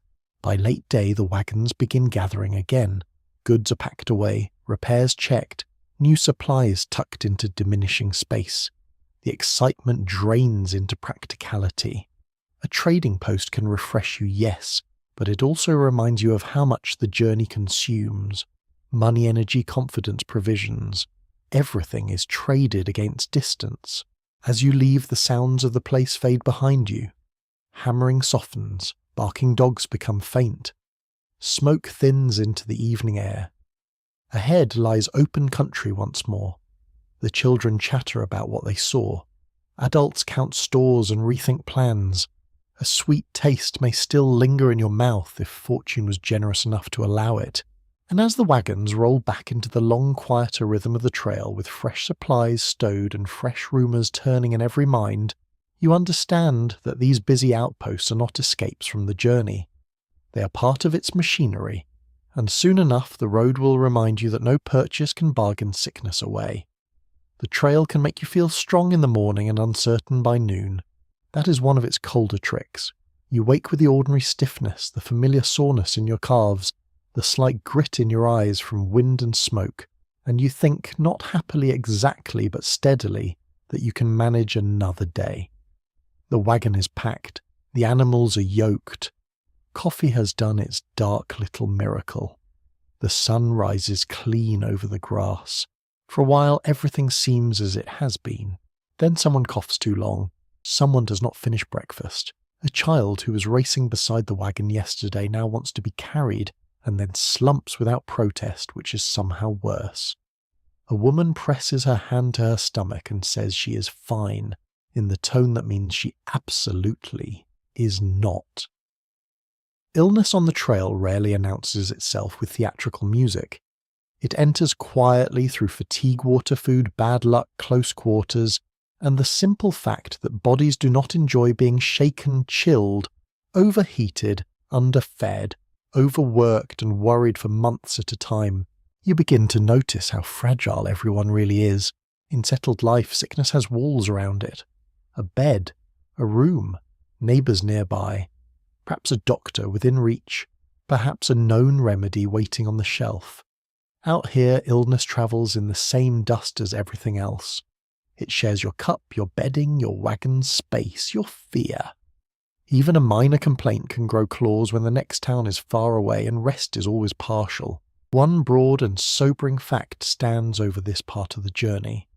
Disease, especially cholera, during the Great Overland years killed many emigrants on the Western Trails in the mid-19th century. You may not yet know the exact scope while living through it, but the awareness is there in whispers, in guarded glances at another wagon company in the speed, with which rumours about sickness spread. Cholera in particular hangs over the trail like a shadow. People do not name lightly. It can move fast, too fast. And because so many travellers follow the same rivers and campsites, the road itself can begin to feel contaminated by dread. At first, though, not every sickness is dramatic. More often it is plain miserable discomfort, headaches, fevers, stomach troubles, diarrhea, sun exhaustion, infected cuts, toothache fierce enough to ruin a person's entire philosophy, a cough that deepens in cold mornings and dusty afternoons. The trail produces endless opportunities for the body to object. You see how quickly camp life rearranges around one unwell person. A wagon halts longer, water is fetched more often, bedding is shifted to make space. Someone who should be walking rides for a time, forcing extra strain on the team. A mother watches a flushed child while stirring beans with one hand. A father tries to look calm and fails in the eyes first. The whole company grows more attentive without admitting how frightened it is. There were remedies, of course, though the word remedy covers a wide range from useful to wildly optimistic. Laudanum castor oil, calomel ginger peppermint mustard plasters, herbal teas, camphor vinegar poultices, rest, if rest could be managed. A trail medicine chest often looked reassuring until a real crisis arrived, and everyone realised reassurance and effectiveness are not identical twins. Still, people used what they had because doing nothing felt unbearable. A striking little oddity from overland recollections is how often patent medicines with extravagant promises found space in wagons. Tiny bottles and powders claimed to cure nearly everything from stomach complaints to fevers to nerves. The frontier was not short of salesmanship. Whether these miracle solutions truly helped is another matter. Some may have eased symptoms, others probably provided little beyond taste faith and very expensive disappointment. Yet when fear is sitting beside you at supper, even a doubtful bottle can look persuasive. The smell of sickness is different from the rest of trail life. Not just smoke wool grease and dust now, but sour bedding sweat gone sharp with fever medicinal herbs crushed in a cup damp cloth laid across a forehead, and the stale trapped air under wagon canvas when someone is too weak to rise. These are intimate smells heavy with worry. They make the wagon feel smaller, the camp more quiet. Voices lower themselves without being asked. You begin to understand why health became such a constant subject among emigrants. Who looked pale? Who seemed stronger? Which child was finally eating again? Whether the next water source was safer? Whether the company ahead had buried someone? No one can afford to be casual about such things. Illness is not only personal suffering, it affects pace supplies, morale decisions, the physical capacity to keep moving. A question historians have never fully settled is how much emigrants understood about the causes of disease, especially in relation to contaminated water and camp sanitation, versus how much they interpreted sickness through older ideas about bad air divine trial or simple misfortune. Living here among them, you can feel that uncertainty everywhere. People observe patterns. They notice danger near certain camps, near foul water, near overcrowding. But without modern germ theory, those observations do not always become reliable prevention. Knowledge is partial. The trail exploits partial knowledge without mercy. Cholera, when it comes near, changes the emotional climate even before it enters your camp. The name passes from mouth to mouth in tightened voices. People glance at one another's faces as if looking for signs. Water becomes an object of suspicion and necessity at once. If another company has suffered, your own train may move on quickly from a camping place, unwilling to linger in a location that now feels touched by death. Fear spreads faster than any wagon. Other illnesses have slower rhythms: measles among children, dysentery that leaves people weak and hollow-eyed, fevers that rise at night and break by dawn only to return. Exhaustion itself, which is not a disease exactly yet, can open the door to all the others. The body worn down by walking, poor diet, weather and stress does not defend itself with much elegance. Every little wound matters more. Every poor night of sleep has consequences. You see women doing quiet nursing work that never makes it onto heroic paintings. Washing a child's face, cooling water on cloth, changing bedding when it can be changed, measuring out medicine by habit and hope. You see men lifting a weak traveller gently into a wagon, and then going back to fix a wheel because the living still require movement. You see older children made solemn by worry, trying to help, and not always knowing how. The trail teaches care, but it teaches it under pressure. At camp, the ordinary sounds continue, though altered. Firewood still cracks, cups still knock together, animals still graze and snort and shake their harness chains. But there may be one wagon where the voices are especially soft, where someone keeps stepping over with a question, where the circle around the fire has widened slightly to make room for concern. Sickness creates its own atmosphere, and yet people recover too. This matters. A fever eases. A child asks for bread again. Someone sits up after a day flat on the bedding. A cough begins to loosen. Relief on the trail can be almost dizzying. A person you feared losing yesterday is walking slowly beside the wagon, today pale but upright, and the entire company feels lighter. Survival out here is made of such reversals: terror, followed by plain gratitude. Still, no one remains untouched by the knowledge that not every illness bends toward recovery. Some days a wagon train keeps moving because it must, while everyone senses how thin the line is between routine and catastrophe. A swallowed mouthful of bad water, an untreated infection, one brutal fever, and the whole emotional map of the journey changes. So as evening comes and you sit with your cup, warming your hands, hearing low voices and the soft movements of camp, settling into night, you become more aware than ever that the Oregon Trail is not only a test of wheels and weather. It is a test of flesh, of breath, of who can endure when the body begins to fail. And before long, as darkness deepens around the wagons, the sounds beyond the campfire will remind you that human frailty is not the only thing moving through this vast country. Night on the trail is never truly silent. At first, after supper, it can seem as though the prairie is settling into peace. The fires burn lower, voices soften, tin cups are set aside. Someone gives a last yawn so enormous it feels almost theatrical. Children drift into sleep in uneven little waves, one collapsing against a rolled blanket, another stubbornly trying to stay awake for no reason except principle. The wagon canvas glows faintly in the last of the firelight. Overhead, the sky stretches black and crowded with stars so wide and unbroken, it almost makes you dizzy to look at it for long. Then the other sounds begin to separate themselves from the dark. You hear the animals first because they are near and because they matter. Oxen shifting their great weight, a horse stamping. Harness rings giving a small metallic clink. The soft, grinding chew of grazing. The sudden snort that makes you sit up straight for a moment before realizing it means very little or perhaps nothing at all. Animal sounds are part of the night's grammar now. You have learned them well enough to sleep through some and wake sharply at others. But beyond the camp circle there is another layer. The grasses whisper when wind moves through them.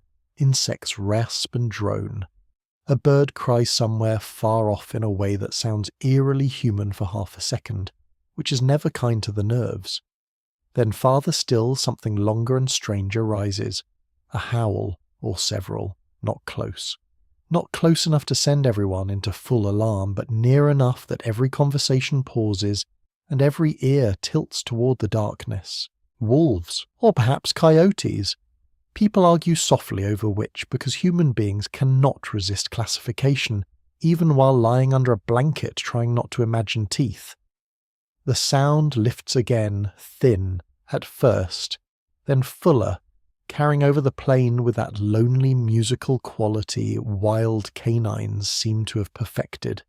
It does something to the camp. Not panic exactly, more like a tightening, a reminder. You're sleeping outdoors in a country where other lives move according to older rules. One familiar fact from overland travel is that emigrants on the Oregon Trail regularly encountered wildlife, including vast herds of buffalo on the plains, as well as wolves, coyotes, antelope deer, and many kinds of birds. The land is not empty, no matter how empty it sometimes appears.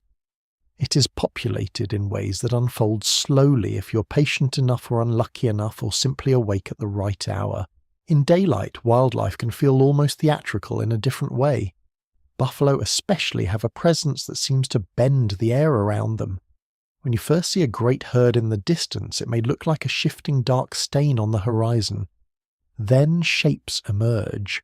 Huge shoulders, massive heads, dust lifting from their movement. The ground itself begins to feel occupied by their weight. Travellers wrote often of the astonishment of seeing such numbers. It is one thing to hear there are buffalo on the plains.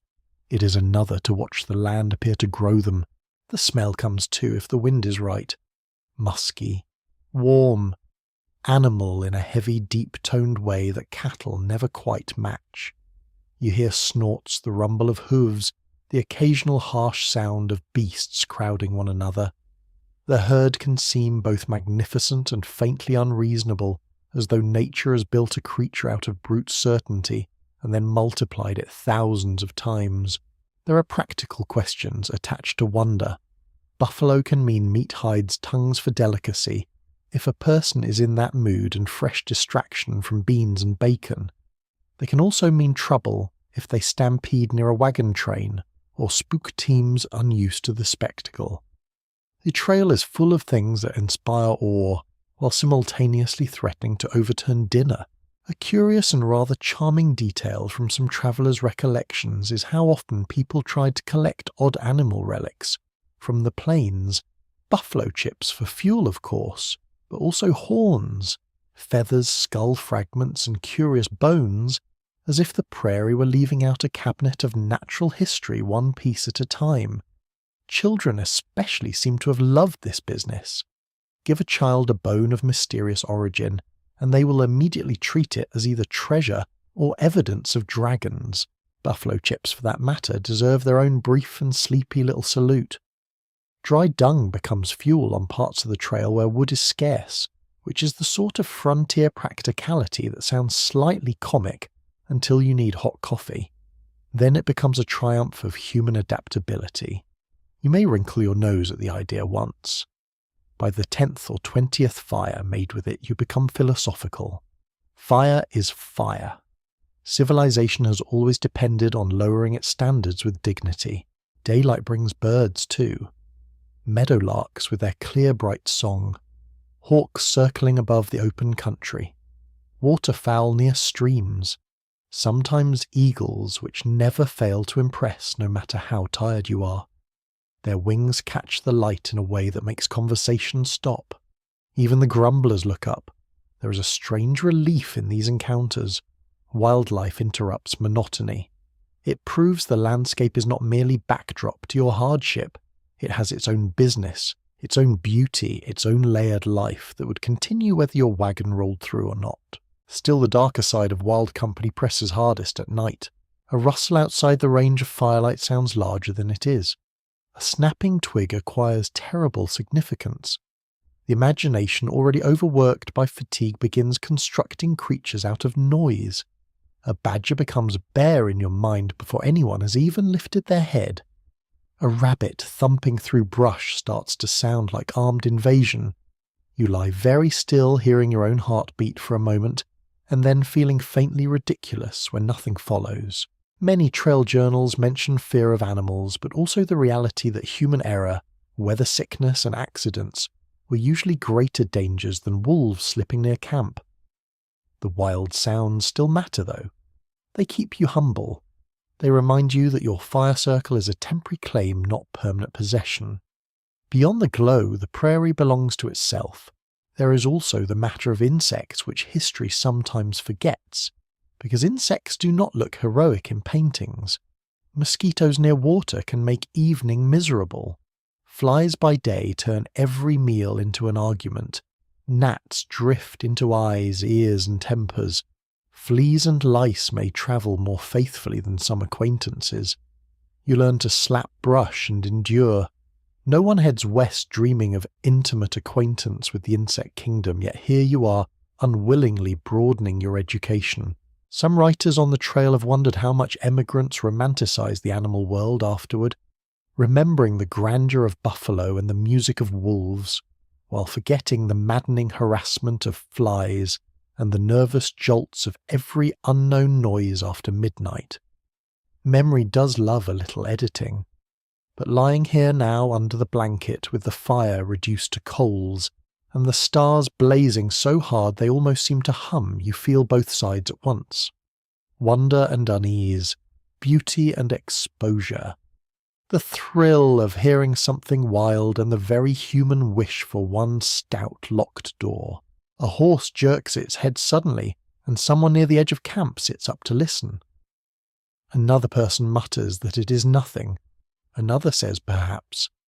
Firelight pulses low over faces and wagon wheels. Beyond that, the dark remains deep and unreadable. For a few moments, the whole camp seems suspended, breathing, with the animals listening with them. Then the tension loosens. The night resumes its long-layered murmur.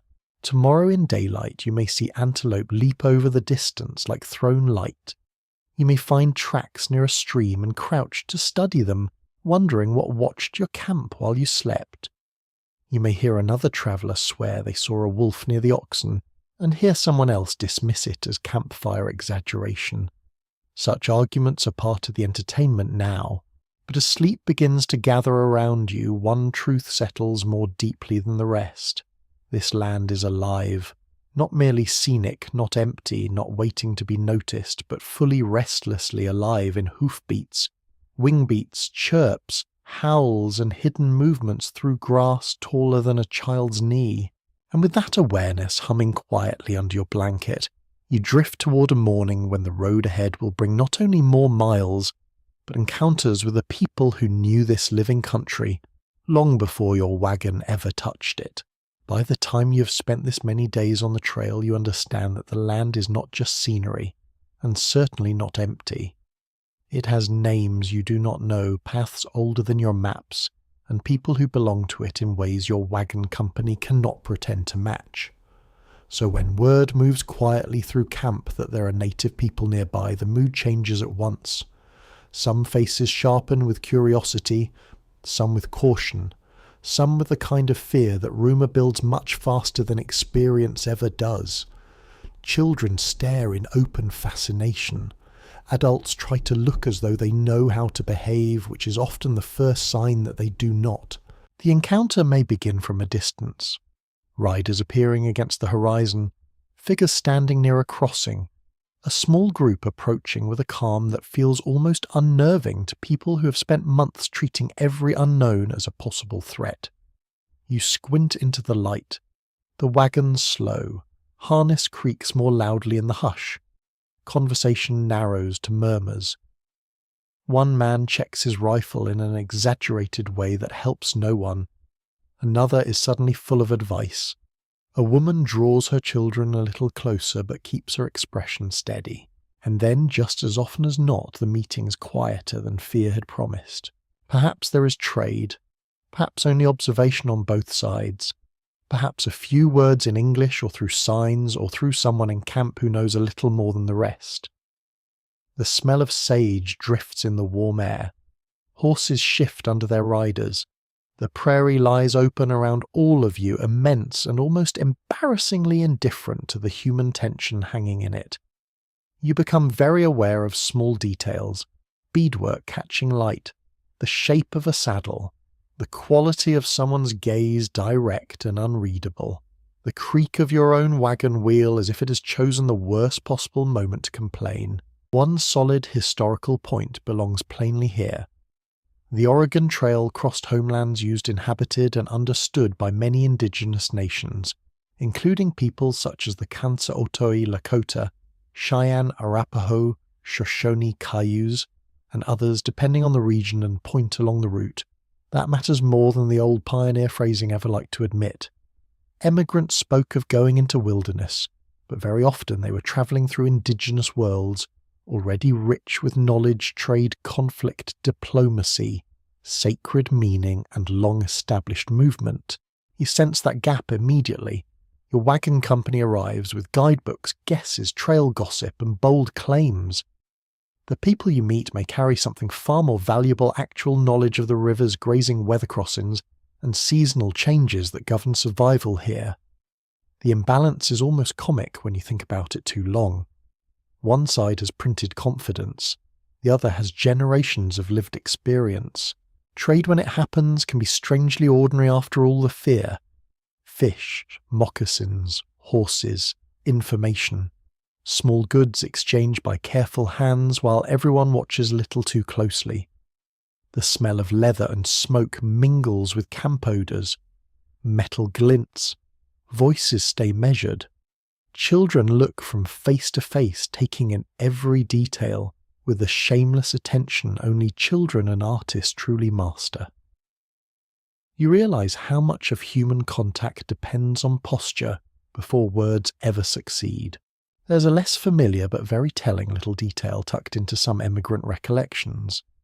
Certain travellers mention native visitors showing particular interest in kettles, bright cloth buttons or mirrors, while emigrant children were equally mesmerised by beadwork horse gear hairstyles or moccasins.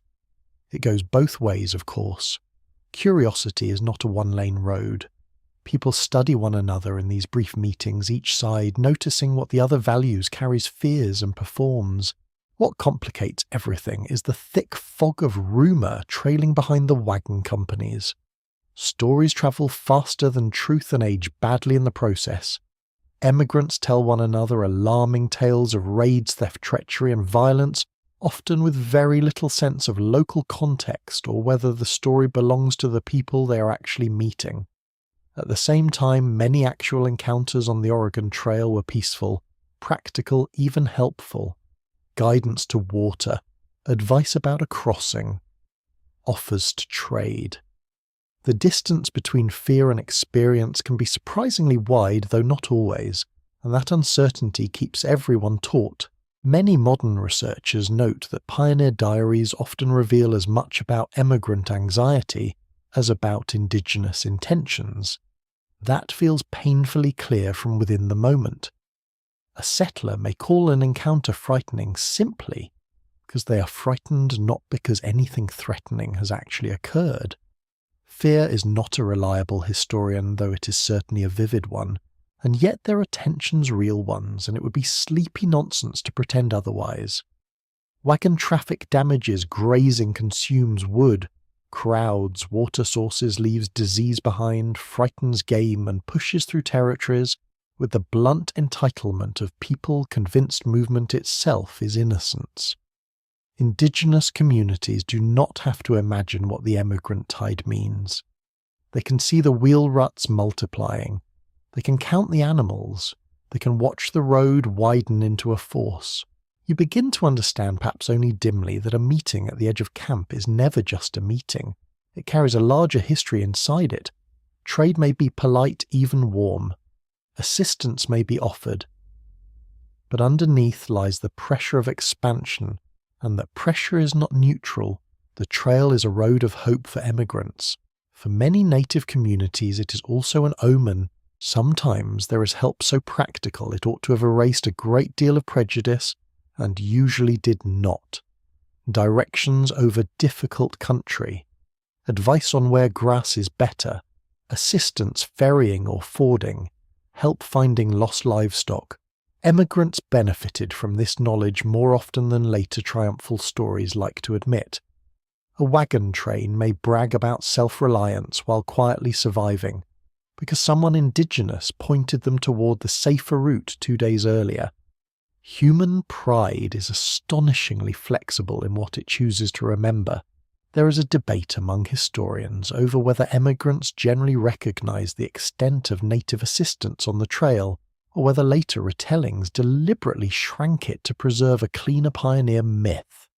Standing here, watching an exchange of practical information that could save days of trouble, you suspect the myth did a great deal of shrinking indeed. You also notice differences among the emigrants themselves. Some are wary but civil, some are openly respectful, some are eager to trade, some cannot seem to look at native people without the stiff posture of inherited suspicion. One of the older men in camp may tell a story about a helpful encounter years ago. Another mutters darkly about trust. Meanwhile, the actual people being discussed are right there, mounted observant self-possessed, and surely forming their own judgments about this noisy procession of wagons, livestock, and overconfident cookware. The sensory memory of these moments stays with you. Sun on horsehide, the faint jingle of tack, dust lifting around hooves, the smell of smoke from your own campfire crossing with the scent of grass and leather from theirs. Beads bright against buckskin, a hand gesture repeated to make meaning clear. A pause that feels long because nobody wishes to misunderstand it. Then perhaps a nod, a trade completed, a warning given, a route indicated with the tilt of a chin toward some distant break in the land, and then it ends. Riders turn away, figures recede into the prairie or toward hills you barely noticed before. The wagons begin moving again. Camp exhales in pieces. People start talking all at once, each trying to fix the meaning of what just happened, before uncertainty can reclaim it. The children have the simplest summary. They saw horses, clothing ornaments, faces and movement unlike anything in their old life. Adults naturally embroider. As evening comes, you may find yourself thinking less about the dramatic stories and more about the ordinary reality. This road west is not a stage built for one people's adventure. It is a crossing through other people's homes, economies, memories, and sacred geographies. Once you have seen that up close, even briefly, the old language of empty land begins to sound embarrassingly thin, and as the firelight softens around camp and the prairie darkens beyond the wagon circle, you carry forward not only caution, but a new awareness that the trail is full of meetings shaped by curiosity, need misunderstanding, and unequal power, and that soon enough, the road will demand all your nerve again when water grows from daily necessity into raw danger. You can spend days thinking about water as thirst, as relief, as the shining edge of a camp evening, and then one morning the trail reminds you that water also has moods. It can lie there broad and innocent under the sun, murmuring over stones, light flashing at its surface as if it has nothing at all against you. The banks may even look inviting.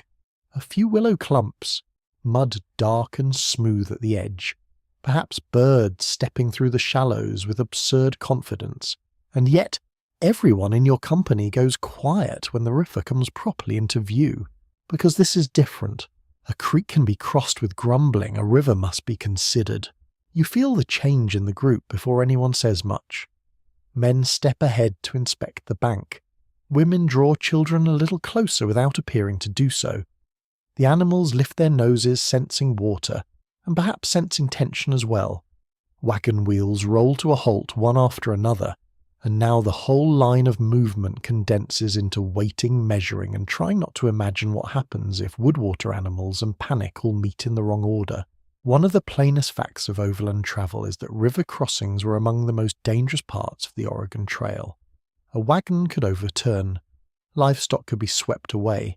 Supplies could be ruined in minutes. A crossing that looked manageable from shore might prove far worse halfway through. That knowledge hangs over every decision here not as abstract history but as a tightness under your ribs. You walk down toward the bank with the others, boots slipping a little in damp earth. The air is cooler by the water. It smells of mud reeds current and that green living scent rivers carry with them. Sunlight dazzles on the moving surface so strongly that for a moment it's hard to judge depth at all. The water talks constantly, not loudly perhaps, but with a steady rushing insistence. Near the edge it laps and swirls in deceptive little patterns. Farther out the current darkens, it gathers itself. You can see strength there. Someone cuts a willow branch and wades in to test the bottom. Another studies the opposite bank through narrowed eyes. Is it steep? Is it soft? Is there a decent landing place or only trouble dressed up as an exit? The questions multiply. How deep? How fast? Mud or stone? Any hidden drop? Any driftwood? Any safer ford farther upstream? Every answer feels partial. This is where expertise suddenly becomes precious. The person who knows how to read current, how to spot the line of a ford, how to judge whether the animals can manage becomes the centre of the day. A loud man with opinions is one thing by a campfire. Here on the bank you want the quiet soul who has crossed bad rivers before and still retains enough humility to be nervous. There were ferries on parts of the trail, and when one exists it can seem like a blessing sent by a practical deity. A flatboat perhaps pulled across by rope, or operated by a ferryman whose price becomes more offensive the more necessary his service appears. Yet even a ferry does not eliminate dread entirely. It merely changes its shape. You still have the loading, the balance, the animals, the waiting, the knowledge that rivers do not care what fee was paid in advance. A wonderfully human little detail from emigrant accounts is how often people removed wagon beds, raised goods, tarred seams, or wrapped valuables in oilcloth with a seriousness usually reserved for state secrets. Feather beds, Bibles, letters, clocks, a good dress, family papers, all suddenly packed as though they were crown jewels. You understand this at once. It is never just flour and tools in the wagon. It is memory, identity, the fragile evidence of a life already lived. The preparations begin. If the crossing is to be forded, loads may be adjusted. Loose items secured. Children warned with such intensity that they either become solemn or immediately start asking questions nobody can answer right now. The oxen are checked. Harness straps examined. Men roll up trousers. Women gather skirts. Everyone stares at the wagon as if by looking hard enough they can teach it to float just a little and sink not at all. The first wagon always feels like a trial stage for the whole company. All eyes follow it. The team leans forward. Wheels descend the bank and enter the water with a splash that sounds far too cheerful for the situation. For a few moments things may seem manageable. Then the current pushes. The wagon shifts. Water rises against the hubs, then higher. A child gasps somewhere behind you. Someone mutters instructions no one in the water can hear. The oxen strain their bodies half splashed with silver and brown. The wagon cover trembles. The driver's face goes rigid with concentration. You can hear everything too clearly, water slapping wood. The sucking pull around the wheels, the sharp calls to the team, a chain rattling, a woman near you whispering without realizing it. The river's surface is bright, but beneath that brightness lies all the danger. A hidden rock, a soft patch, a sudden drop, a surge strong enough to skew the wagon sideways. Once a wagon turns broadside in current, the imagination becomes extremely unhelpful. There is another layer of strain if the crossing must be made several times or if goods have to be lightened and carried separately. Then the day stretches into labour and suspense, wet boots, muddy hems, hands slippery on rope, faces tight from concentration, animals growing restless, the bank itself turning into a mess of prints and churned clay. River days are not only frightening, they are exhausting in a concentrated way, a whole day's worth of nerves spent by noon. Some historians have suggested that emigrants often underestimated crossings because a calm river surface disguised the force below, while others think the greater danger lay in overconfidence and haste after long waiting. Standing at the edge watching the water muscle past with that quiet, relentless power, you suspect both errors could coexist perfectly well. A river rewards neither ignorance nor impatience. And then there are ferrymen, those practical kings of the riverside. Some are helpful, some are businesslike, some possess the kind of cheerful opportunism that makes you want to admire and resent them at the same time. If a crossing is dangerous and the ferry is the safer option, they know it, and your purse discovers this immediately.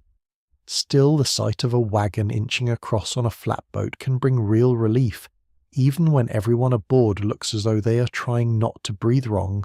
Sometimes things do go well. This deserves saying. A wagon enters, labours rises toward the far bank and comes out dripping but intact. The company exhales. Another follows. Confidence grows by fractions. Children begin talking again. Someone even jokes a poor choice, but an understandable one, because laughter often arrives right after fear loosens its grip. Boots squelch, skirts dry, stiff with river water. Oxen steam in the sun. The crossing becomes a story almost before it is finished, but even successful crossings leave a mark. You feel it in your hands long after if you help steady a wheel or haul a rope. You feel it in the body's drained stillness afterward, the odd shakiness that comes when strain has nowhere left to go. The smell of wet wood and mud clings to everything. The wagon canvas may drip for hours. A Bible pulled from oilcloth smells faintly of damp paper. Coffee at camp that evening tastes especially earned. There is also the memory of watching the river close around the wheels and not knowing for a few stretched seconds which way fortune intended to turn. By late day, once the whole company is safely over, or at least no longer in immediate peril, the far bank feels almost unreal. Grass here, dry ground. A place to stand without calculation. Children are counted again. Goods inspected. Losses noted if there were any.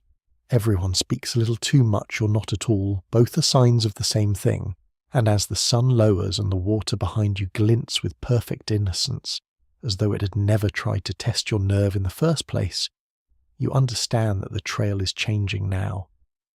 The country ahead is rising. The distances are beginning to gather into harder shapes.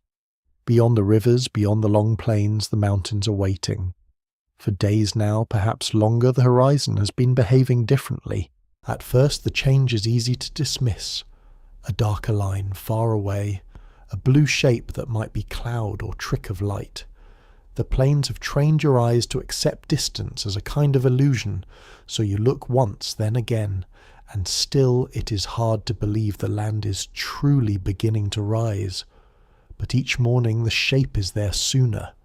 Each afternoon it stands a little firmer. By evening it catches shadow in a way no cloud ever could.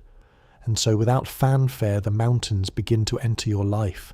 They do not rush toward you. That would be too simple. They gather slowly with the patient confidence of things that have no need to impress anyone. The plains, for all their hardship, offered a certain openness. Sky was huge. Movement was visible. Even danger often came with a room around it. The mountains promise something else. Steeper labour, narrower choices, colder nights, different air, different fears. You can feel the company sensing it before anyone says so. The mornings grow sharper. Not always bitter, but touched with a briskness that clings longer after sunrise. Wind comes with a different edge. The grass is thin in places. The ground changes underfoot, firmer here, rougher there, strewn with more stone than before. Wagon wheels do not roll so smoothly now. They knock harder. They complain in new tones. Your boots notice first, then your knees, then your patience. One plain historical reality belongs here. The route to Oregon did not remain an endless flat crossing of prairie. Emigrants eventually approached and passed through mountain country, where grades, rocky ground, and altitude change the journey significantly. That sounds obvious when spoken aloud, yet living it is another matter. You feel the landscape beginning to demand different skills. The trail is no longer only about endurance across distance. It is about climbing, braking, choosing lines carefully, and understanding that gravity has suddenly become far more interested in your wagon than it was last week. The animals feel it too. Oxen lean more deeply into the yokes on the uphill stretches. Their breath comes heavier. The cords in their necks show more clearly. A horse tosses its head at a rocky patch. Everyone watches the teams with new respect and a little guilt. These creatures have always been central. Here their labour becomes almost painfully visible. The wagon behind them is no longer merely heavy. It is argumentative. You begin to hear new sounds. Stone under wheels has a different voice from packed earth. It clicks, grinds and jolts.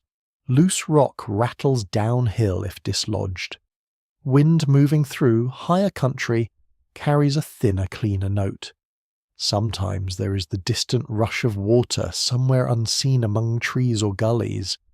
Sometimes a raven's call cuts through the air with a dry, wild certainty that suits the country too well.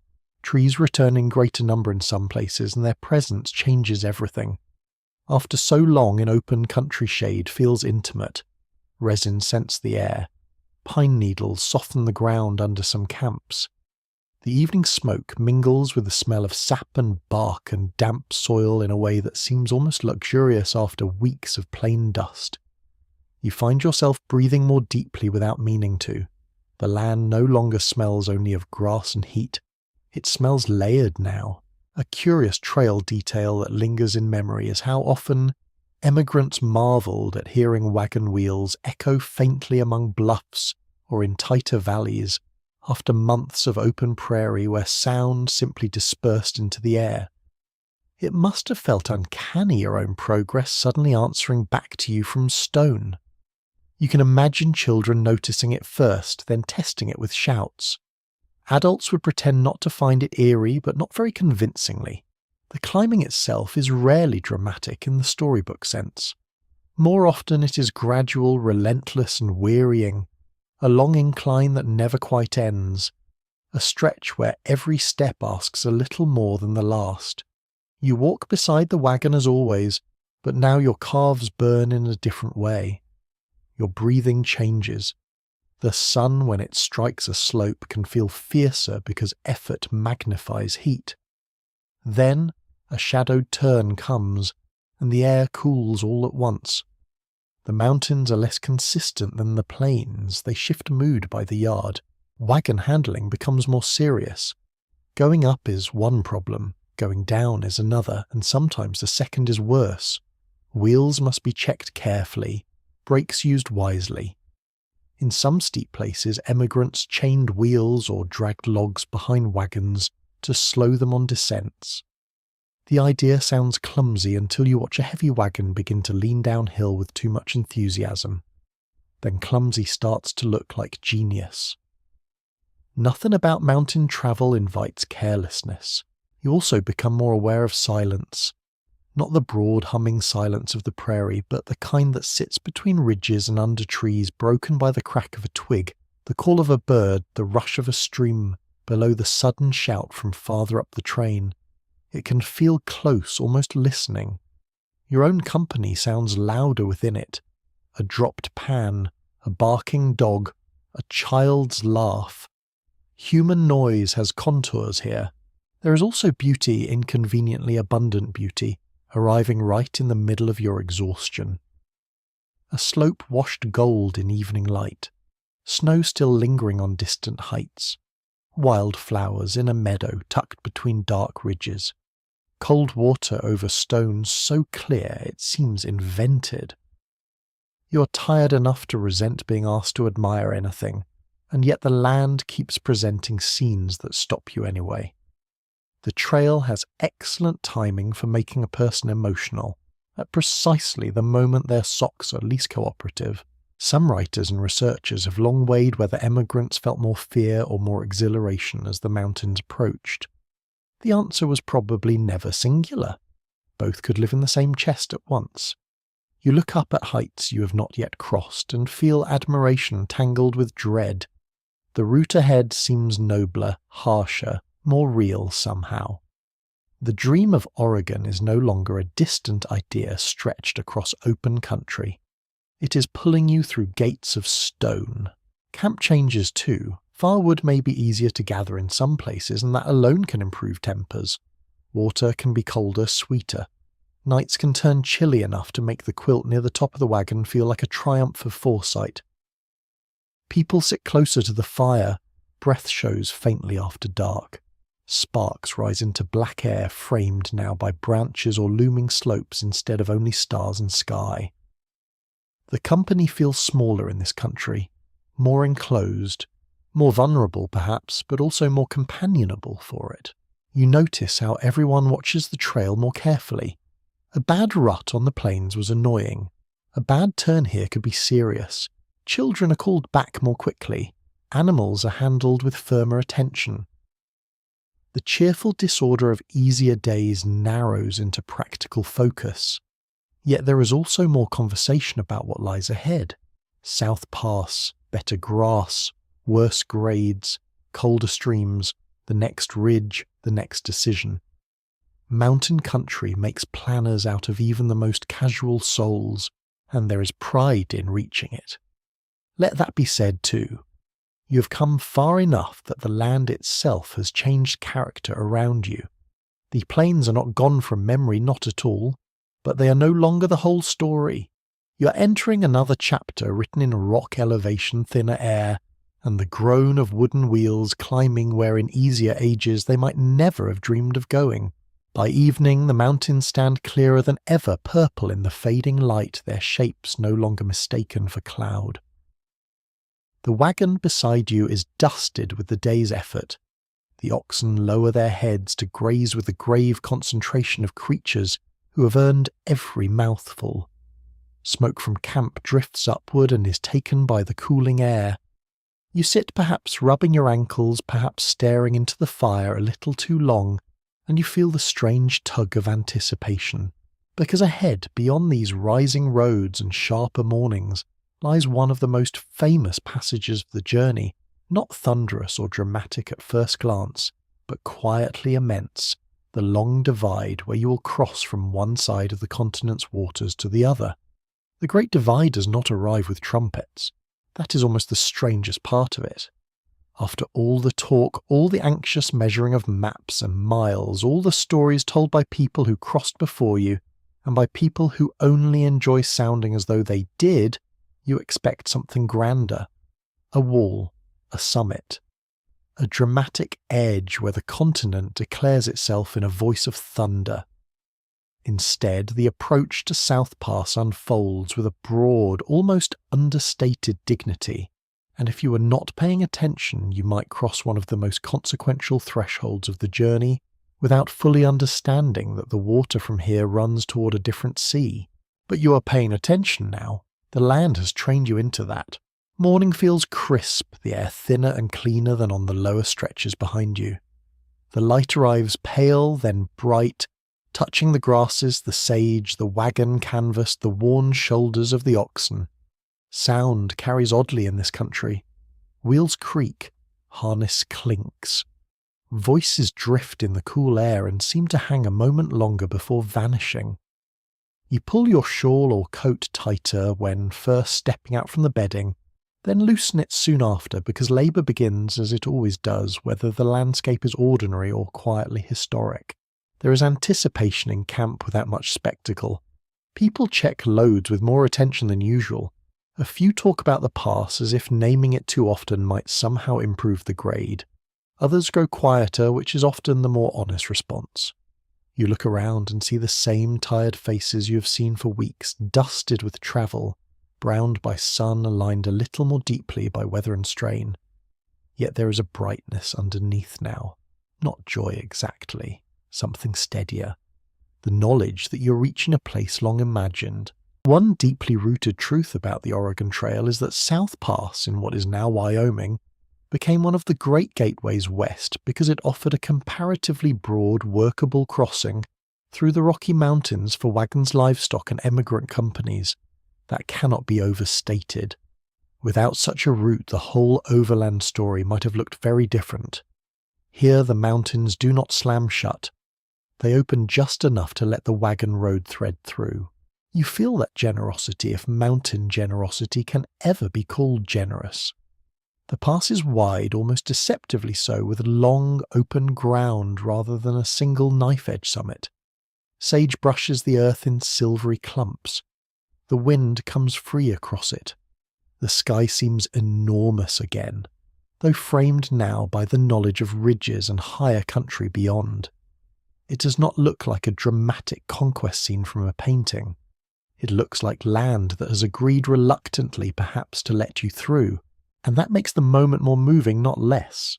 The Wagon rolls on. You walk beside it, boots grinding over drier ground, the smell of sage brushing up when you crush it underfoot, sharp and clean, and almost medicinal. The oxen breathe with that patient, heavy steadiness you have come to know so well. Somewhere a child asks whether this is it, and an adult answers perhaps almost nearly, because even now certainty likes to delay its arrival. A raven passes overhead with its dry rolling call. The air on your skin is cool in the shade, warm in the sun. Every sense seems slightly sharpened. There is a small, oddly charming detail in some trail recollections that emigrants occasionally gathered bits of sage or unusual stones near important landmarks, almost like pilgrims taking tokens from holy ground. It makes perfect sense. People want proof that they were there, that a place they had built in imagination for months truly passed beneath their boots. A sprig of sage tucked away in a Bible or a trunk could become years later an entire day remembered by scent alone. As the company moves through the pass, you may notice that the expected drama keeps refusing to appear. No single moment forces itself on you. Instead, the significance accumulates.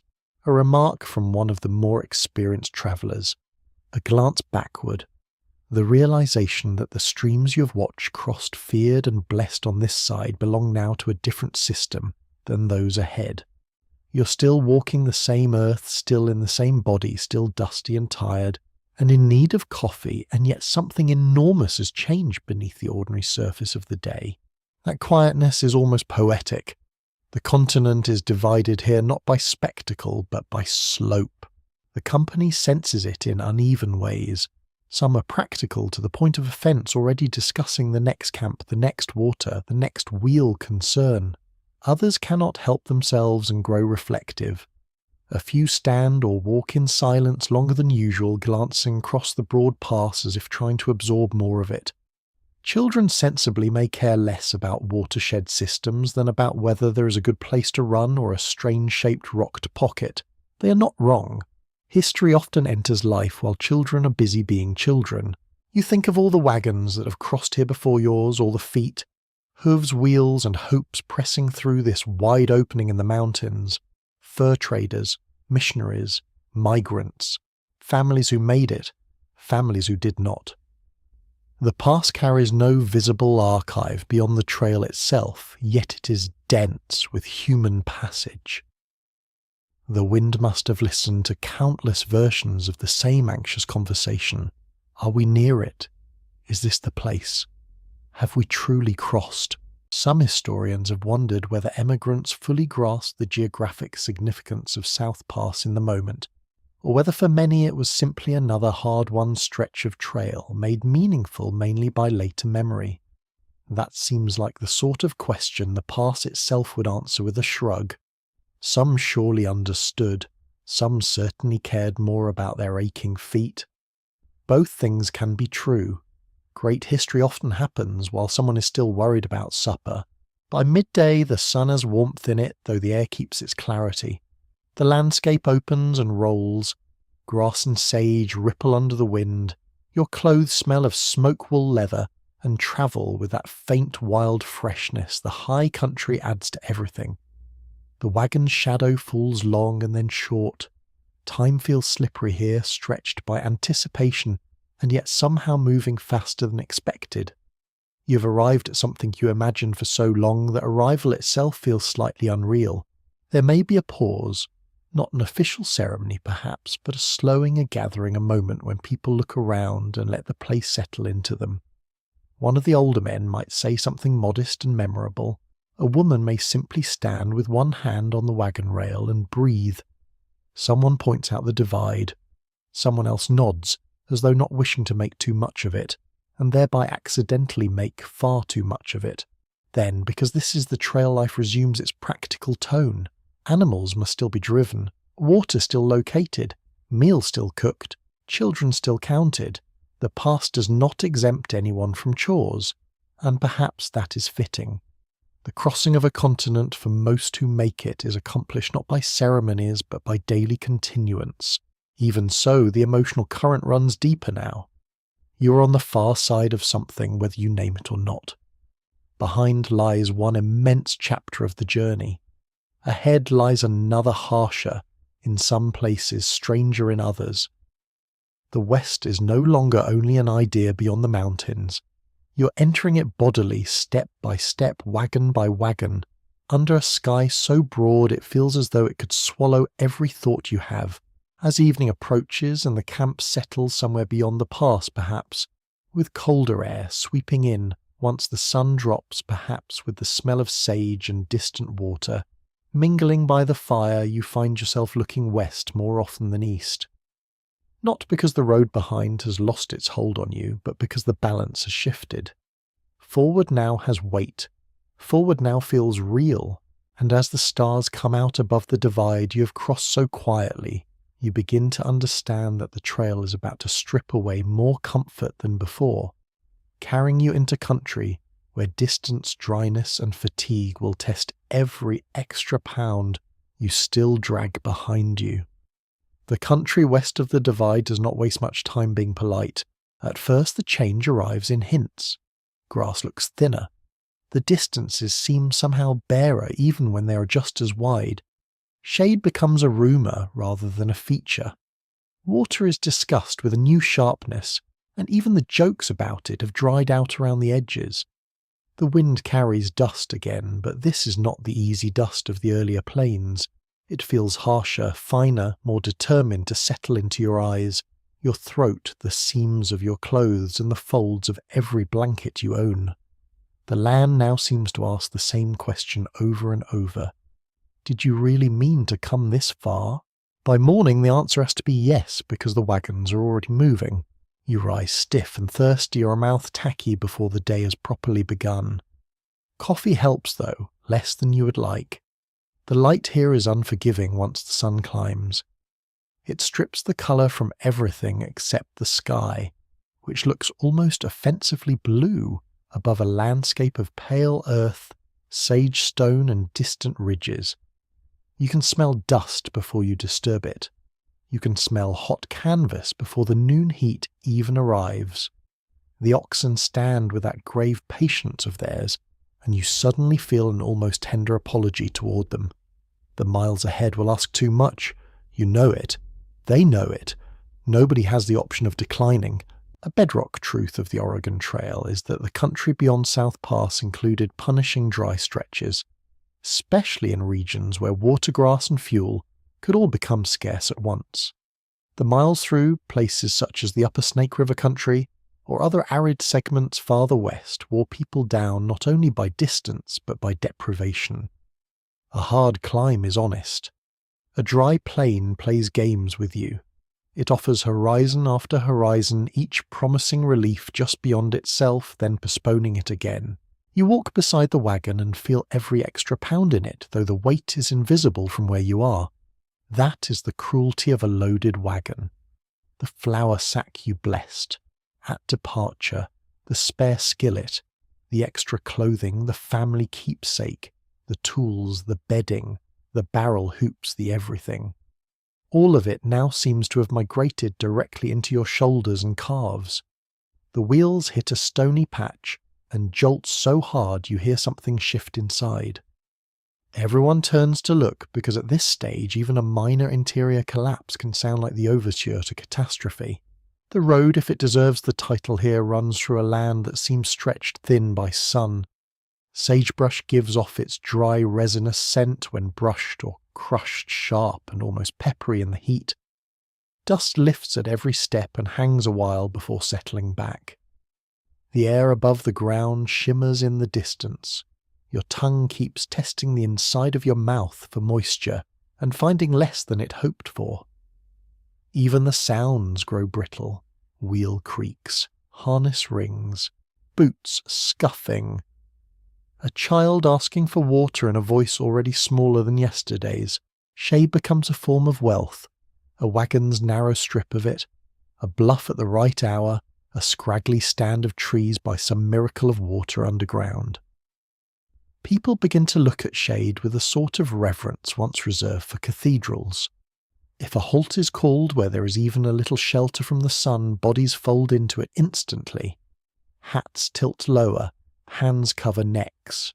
Tin cups are held as if they contain salvation, rather than merely warmish water with a flavour of metal and effort. There is an oddly memorable little detail from some overland recollections that emigrants sometimes used umbrellas or parasols not for elegance, but for plain survival under brutal sun. The image is irresistible. A trail-worn woman in dust-coated skirts, boots, ruined face set with determination, holding a parasol against the desert glare like the last stubborn ambassador of gentility. It sounds comic until you realise how clever it is. Shade is shade, whether it comes from a tree or from civilization refusing to die quietly. Food grows meaner in this country too, not always in amount, but in spirit. The same biscuits, beans, bacon, coffee. Yet under heat and thirst they feel heavier, less companionable. Grease sits wrong in the stomach. Salt becomes both necessary and irritating.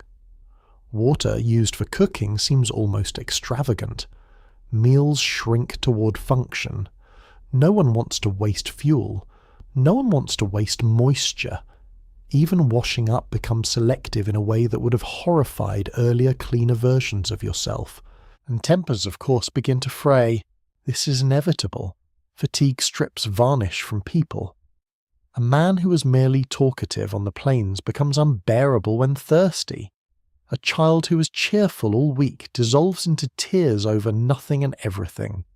A woman who has kept the whole domestic world running under impossible conditions may snap over one misplaced cup, and honestly good for her. The miracle is not that wagon companies argued. The miracle is that they managed not to argue all the time. You hear it in the voices. Shorter answers. Less laughter in the hot part of the day. Advice delivered with edges on it. Silence from people who normally tell stories.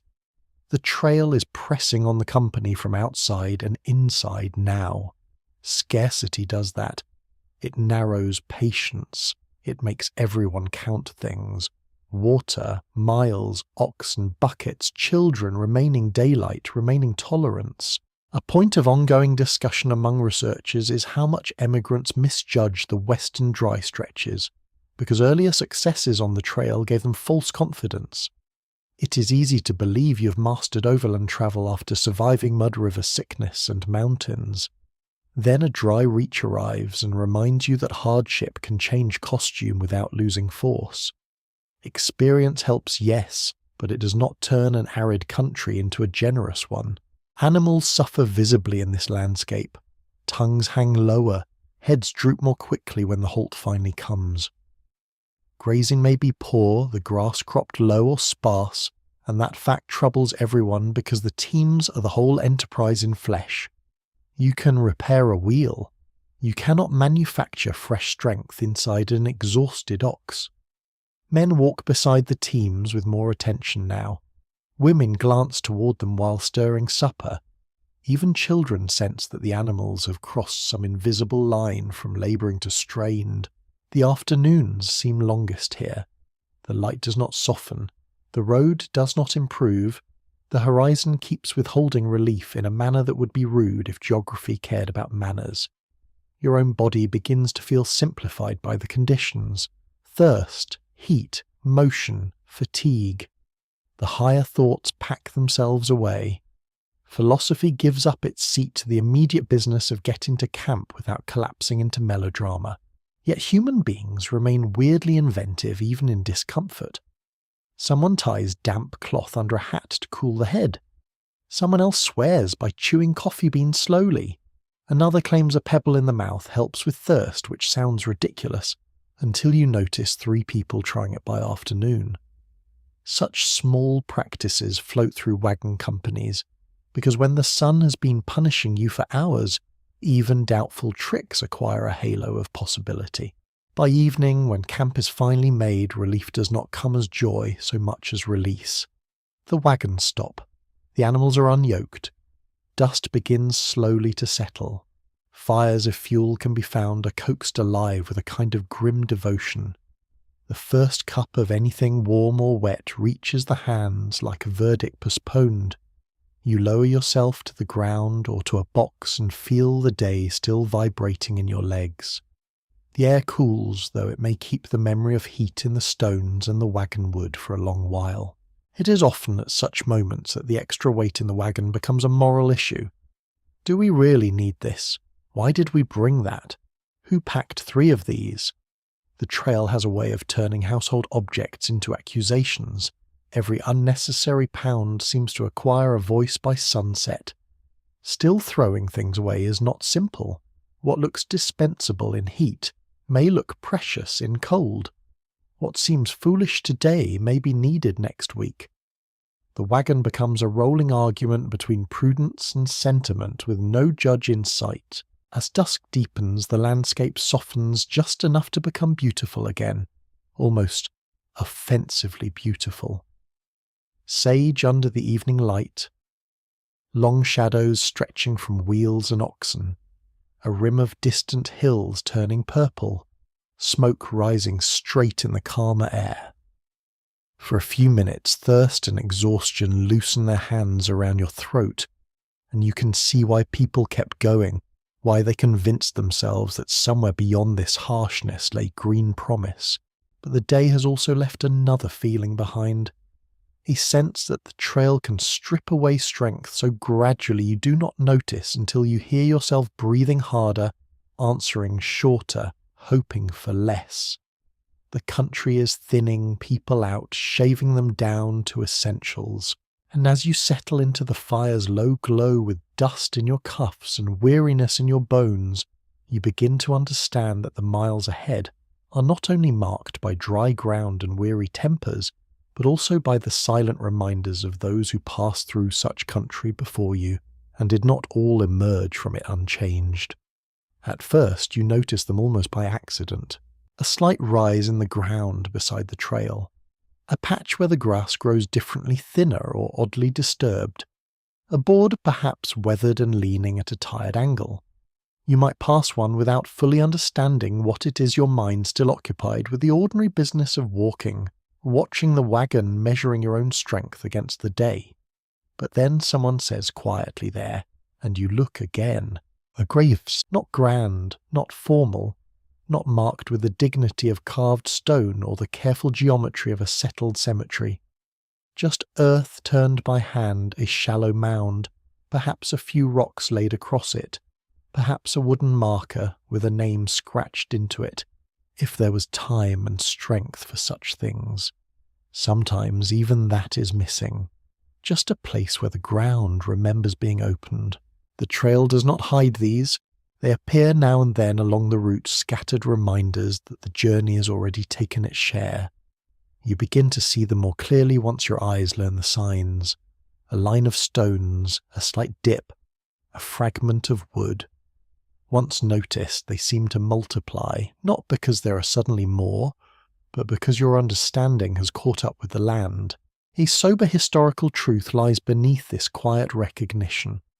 Thousands of emigrants died along the Oregon Trail from disease accidents, exhaustion, and other hardships, and many were buried near the road in simple graves marked only briefly, if at all.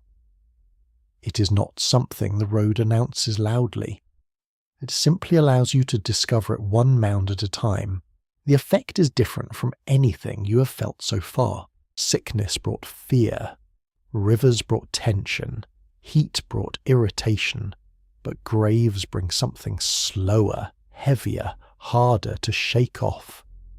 You walk beside your wagon and feel the presence of people you never met. A woman who coughed through the night and did not wake.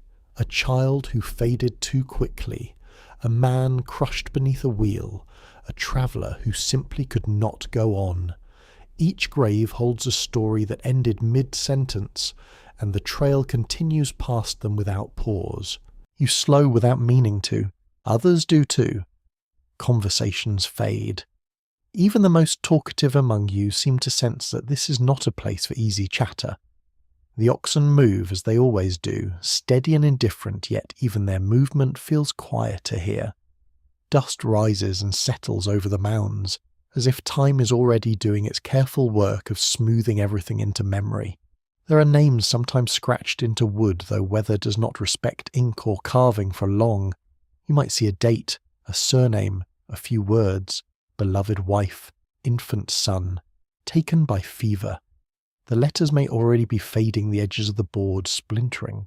You stand for a moment reading what you can and feel the strange intimacy of knowing a fragment of a life that ended in this vast place.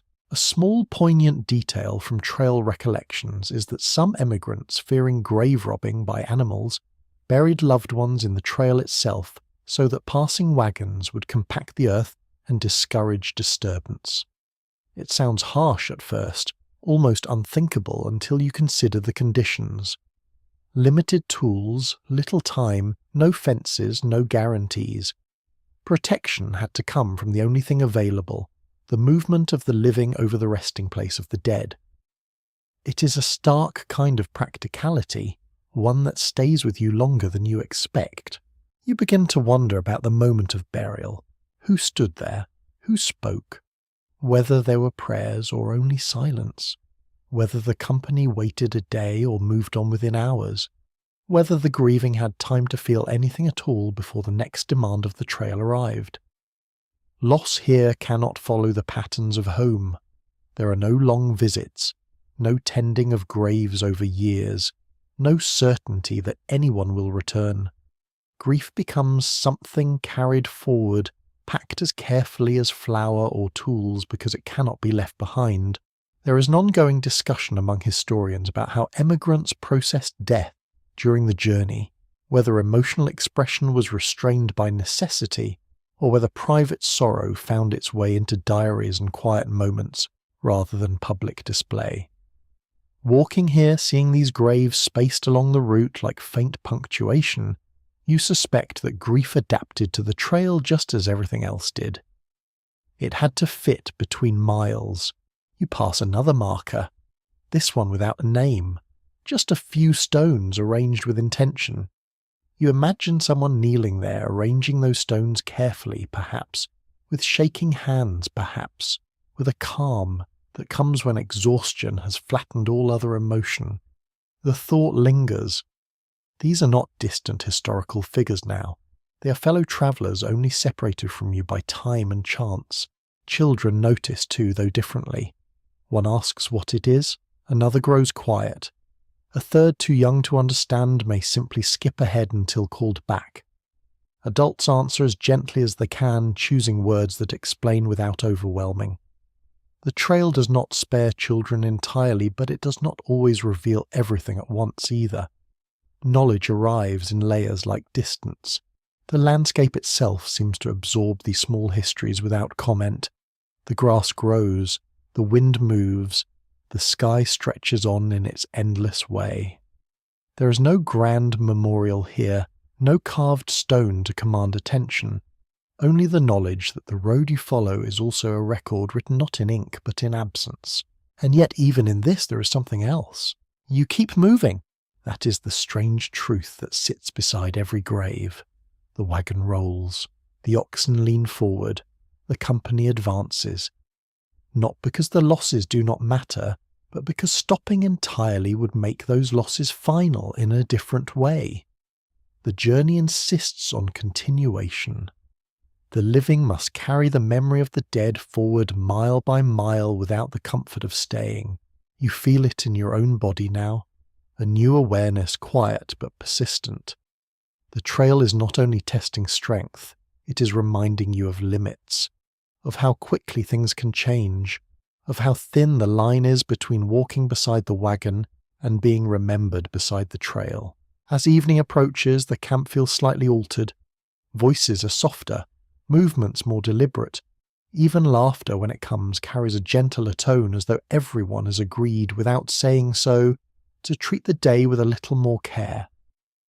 The fire burns as always. Supper is prepared. Children are tucked into bedding. The routine continues because it must. But when you lie down and look up at the sky, you think of the graves you passed. Not in a dramatic way, not with overwhelming fear, just a steady awareness like a quiet companion. The trail holds stories beneath your feet, and now you are part of it, walking among them. And as sleep begins to gather, you understand that the journey is no longer only about reaching a place ahead. It is also about carrying everything that has been left behind, every marker, every memory, every name that the wind is slowly learning to erase, and that realization will follow you as the land begins at last to soften toward the green promise you have been chasing all along. After so much dust, so much glare, so many dry miles that seem determined to sand the very softness out of your thoughts, the first fuller signs of Oregon do not arrive as a grand announcement. They come in pieces, a greener stretch near water, trees thickening where before there were only scattered shapes. A different smell on the air cooler, somehow richer, touched with damp leaves, bark and earth that feels less exhausted than the country behind you. You notice it before you trust it. The trail has taught you not to trust anything too quickly. But the change keeps coming. A stream runs clearer and livelier through its banks. Grass grows higher and seems to keep its colour even under the day's light. The evening camp smells more often of wood smoke mingled with resin and wet soil instead of only sage and dust. Your eyes, so long adjusted to stretches of bare earth and sun-struck plain, begin to rest differently. The land no longer looks starved. It looks inhabited by moisture. It looks capable of shelter. The company senses it as well, though not everyone shows it in the same way. Some become visibly brighter voices, quicker steps, lighter for a while, as if hope itself has slipped a shoulder under the wagon with them. Others grow almost cautious, as though they fear that visible relief might tempt fate into fresh cruelty. Children notice first with the honesty of creatures who have no use for emotional restraint. They point out trees, water, shade. They ask whether this is Oregon now every other hour, and no one blames them. One firmly grounded fact about the later reaches of the Oregon journey is that emigrants heading toward the Willamette Valley or other destinations in the Pacific Northwest often experienced a marked environmental shift after the harsher interior stretches, encountering greener country, more timber, and a climate that felt different from the long, dry reaches behind them. That change could be deeply emotional. After months of open plains, bitter dust, and sparse country, the sight of sustained greenery was not merely scenic. It was proof that the dream had not been entirely fictional. You feel that proof in your body. Shade now is not a rumour or a luxury, but a real presence. You walk beneath taller trees in some places and hear the wagon sounds change again. Wheels over roots, birdsong filtering through branches, wind moving in leaves rather than only over grass. The air carries cool pockets that surprise your skin. You realize how long you've lived in exposure, how relentlessly the trail has kept you under sky, until this partial shelter feels almost intimate. The smells are powerful. Pine and fir, damp bark, rich soil, moss perhaps, or leaf mold in shaded places, water that smells fresh rather than merely available. The wagons, the animals, the people still carry. Their trail odours, smoke leather, sweat canvas, bacon dust packed into every seam. But now those human smells are blending with a living landscape that seems fuller, softer, less stripped down. Even exhaustion changes character in such country. It remains exhaustion, of course. Your feet do not suddenly become enchanted. but weariness in green country feels less punishing than weariness on a plain that appears to resent your existence. A charming and very human little detail from overland recollections is that some emigrants, upon reaching greener country, became almost embarrassingly emotional over ordinary things such as lush grass, broad trees, or the sound of frogs at dusk. It is easy to smile at that from a comfortable distance, but after months of thin grazing and hard camp conditions, the sight of abundant vegetation might well feel like being handed back a piece of your nervous system. Let a person live in scarcity long enough, and they will nearly weep over a meadow. You notice the animals respond too. Grazing improves in places, and that alone lifts the mood of the whole company. An ox lowering its head into decent grass is somehow one of the most reassuring sights on earth. Horses seem more alert. Milk animals, if any have endured this far, may have a little more life in them. The chain of care runs both ways. When the land feeds the animals, the people breathe easier.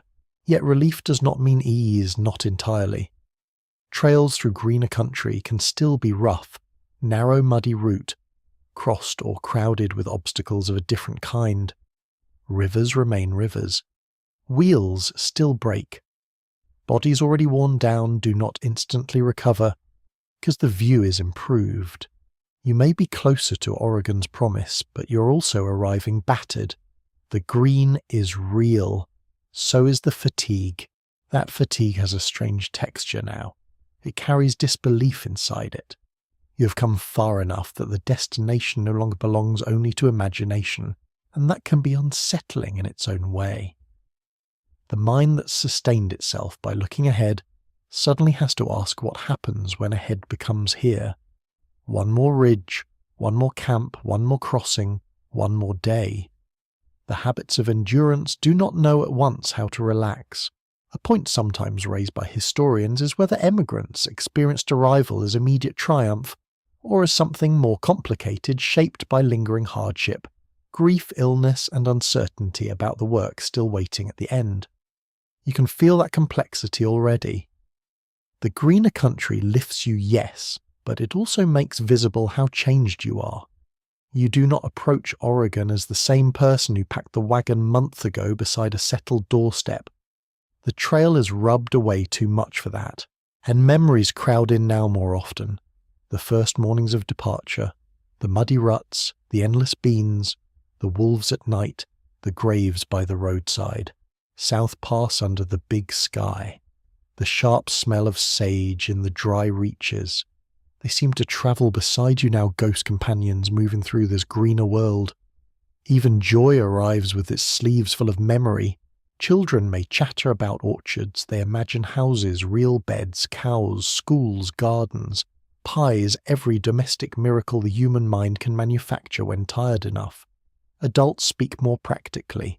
Land claims, winter coming, tools, shelter, livestock, yet under the practical tone lies something more tender and less steady.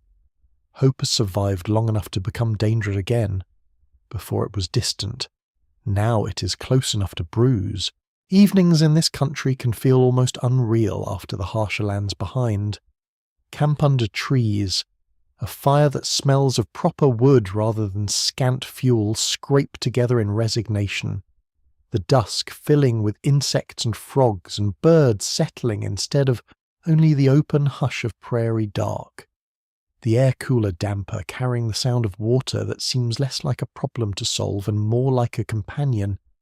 You sit and listen, perhaps too tired even to speak much, and think how strange it is that the continent can change its personality so thoroughly while you're still crossing it on the same pair of feet. You may also begin to see signs of more established settlement. Cabins, fences, fields. Not everywhere, not all at once, but enough to make the future feel less abstract. Smoke from a chimney can stir something in you almost painfully now. A fence line can seem luxurious. The thought of a door that closes against weather feels nearly extravagant. The entire architecture of ordinary life starts to gleam in your imagination, but the trail is not finished with you yet. Arrival likes to approach in stages, and disbelief walks beside relief all the way. You keep expecting another reversal, another hard country beyond the next rise, another cruel joke from the road. Instead, the green continues, not perfect, not easy, but steady enough to begin winning your trust. By late evening, as camp settles under taller trees and the fire crackles with a more comforting confidence, you look at the wagon, still dusty, still over-familiar, still the wooden shell that has carried your life across half a continent. You can hardly imagine not walking beside it tomorrow. You can hardly imagine continuing forever either. That is the strange threshold you occupy, now suspended between journey and settlement, between relief and disbelief. And as the softer air moves through the camp and the scents of timber water and damp earth gather around you, you begin to sense that the true test ahead is no longer simply reaching Oregon, but stepping off the road and discovering what it means to build a life, after so long spent only trying to continue. Stepping off the trail does not feel as final as you imagined. For months, arrival has lived in your mind as a clean dividing line, before it hardship, after it rest, before it dust and strain, after it home. But the real thing is softer at the edges and much stranger in the body. The road narrows into local tracks. The camps grow closer to settled places. You begin seeing cabins, more often fields, cut from the landscape, smoke rising from chimneys, with the serene authority of people who do not need to pack their whole existence before sunrise. Fences appear, gardens appear, laundry on a line appears, and somehow that nearly undoes you. A shirt drying in still air has no business being so moving, and yet here you are looking at it as if it were a flag of civilization. The wagon keeps rolling, but something in you has already started to slow. You pass orchards or half-started orchards, stumps hacked low rough clearings with new cabins, patches of tilled ground bordered by split rails. Oregon, when it finally gathers around you, is not a finished paradise, waiting with polished manners. It is raw in its own way, full of mud, labour-damp weather, rough buildings, unfinished claims, and human optimism wearing work boots. The green promise is real, yes, but it comes attached to tools, blisters, and endless practical demands. The dream has arrived in shirt sleeves. A straightforward historical reality belongs here. Many emigrants who reach the Oregon country hope to claim land and begin farming, especially in the fertile Willamette Valley, where settlement expanded rapidly in the mid-19th century. That hope drew people across the plains in enormous numbers, yet claiming land was only the beginning. Once you arrive, you do not step into comfort. You step into another form of labour, just one that no longer moves every morning. You feel the difference immediately. The body that learned to think in miles must now think in boundaries. This creek, that patch of timber, that rise, that meadow. People talk about acreage, soil, water, access, timber proximity to neighbours, distance from a mill or mission or ferry. Their voices carry the same urgency once reserved for crossings and campgrounds. Now the questions have changed. Is the soil good? Will it drain? Is there enough pasture? How much clearing will be needed? Can a cabin go up before the wet season settles in? You stand beside the wagon and look over some promising piece of land and try to imagine a future standing still on it. That may be harder than you expected. For so long, survival meant motion. Wake, pack, walk, cook, sleep, continue. Now the challenge is choosing where to stop continuing. The land in front of you is not merely scenery anymore. It is responsibility. It will need cutting, fencing, digging, planting, roofing, hauling, defending from weather, improving year by year if you're lucky enough to remain. Arrival, you discover, is less like reaching a destination and more like being handed a very large unpaid invoice from the future. There is an endearing little detail in many emigrant recollections and settlement stories that some families continued sleeping in their wagons for days or even weeks after arrival, while cabins or more solid shelter were built. It makes perfect sense. The wagon, irritating wooden beast though it is, has become the one structure that travelled faithfully with you. Even when settled land stands all around it, remains the nearest thing to home you can immediately trust. Imagine that. After months of cursing its weight, its cramped interior, its shifting loads, its awful timing over bad ground, you may still crawl beside it at night and feel oddly safer there. The work begins at once, of course it does. Trees do not fell themselves. Brush does not clear itself. Roofs do not assemble out of gratitude. Men swing axes. Women unpack and sort cook in awkward conditions, mend what the trail damaged, and begin the domestic miracle of turning raw circumstance into daily life. Children gather chips, carry water, wander too far, return muddy, stare at everything, and adapt with suspicious speed. The sounds are different now from trail camp, but not quieter. Axes biting wood, sawing, hammering, voices calling from one task to another, a pot lid clattering in a rough temporary kitchen, chickens perhaps somewhere nearby if a neighbour is better established, a dog announcing its opinions to the entire valley. You open trunks and boxes that have not been properly unpacked since departure. The smell rising from them is startlingly intimate. Cloth stored too long, paper, iron, a scrap of lavender or sage tucked in months ago, home trapped in a box surviving jolts and dust to emerge here in damp, greener air. You hold an object that once seemed absurd to bring, maybe a cup, maybe a Bible, maybe a folded tablecloth, and suddenly understand why someone insisted it mattered. Settlement needs more than tools. It needs continuity. It needs things that tell. The mind life is not beginning from emptiness. Yet grief walks in with you too. Not everyone who started this journey stands here now. Some were buried by the road, some turned back, some were left in memory at rivers, on plains, in mountain passes, in camps where fever or accident or sheer exhaustion cut the story short. So even as arrival gathers around you, loss is present, quiet and inseparable. A claimed piece of land may feel less triumphant if the person who dreamed of it most is not there to see it. The trail does not hand out clean victories. Some historians have suggested that later family stories often compress the hard, messy transition from arrival to settlement into a neat success tale, smoothing away the uncertainty of those first weeks and months. That seems entirely believable. Nobody loves to say we arrived half worn out, slept in the wagon, worried over winter, and argued about where the chicken pot should go. Yet that is likely much closer to the truth. The romance of settlement has always leaned heavily on selective memory. Weather has a role here too. Oregon's greener country can feel generous, but it is not simply gentle. Dampness enters things. Mud gathers in places that looked respectable at noon. Rain can turn a rough clearing into a sticky obstacle course. Wood must be seasoned. Roofs must actually hold. Paths must be established. Firewood must be cut in quantities that suddenly sound excessive until the first cold, wet spell arrives. The land is fertile, yes. It is also busy setting fresh tasks for you every morning.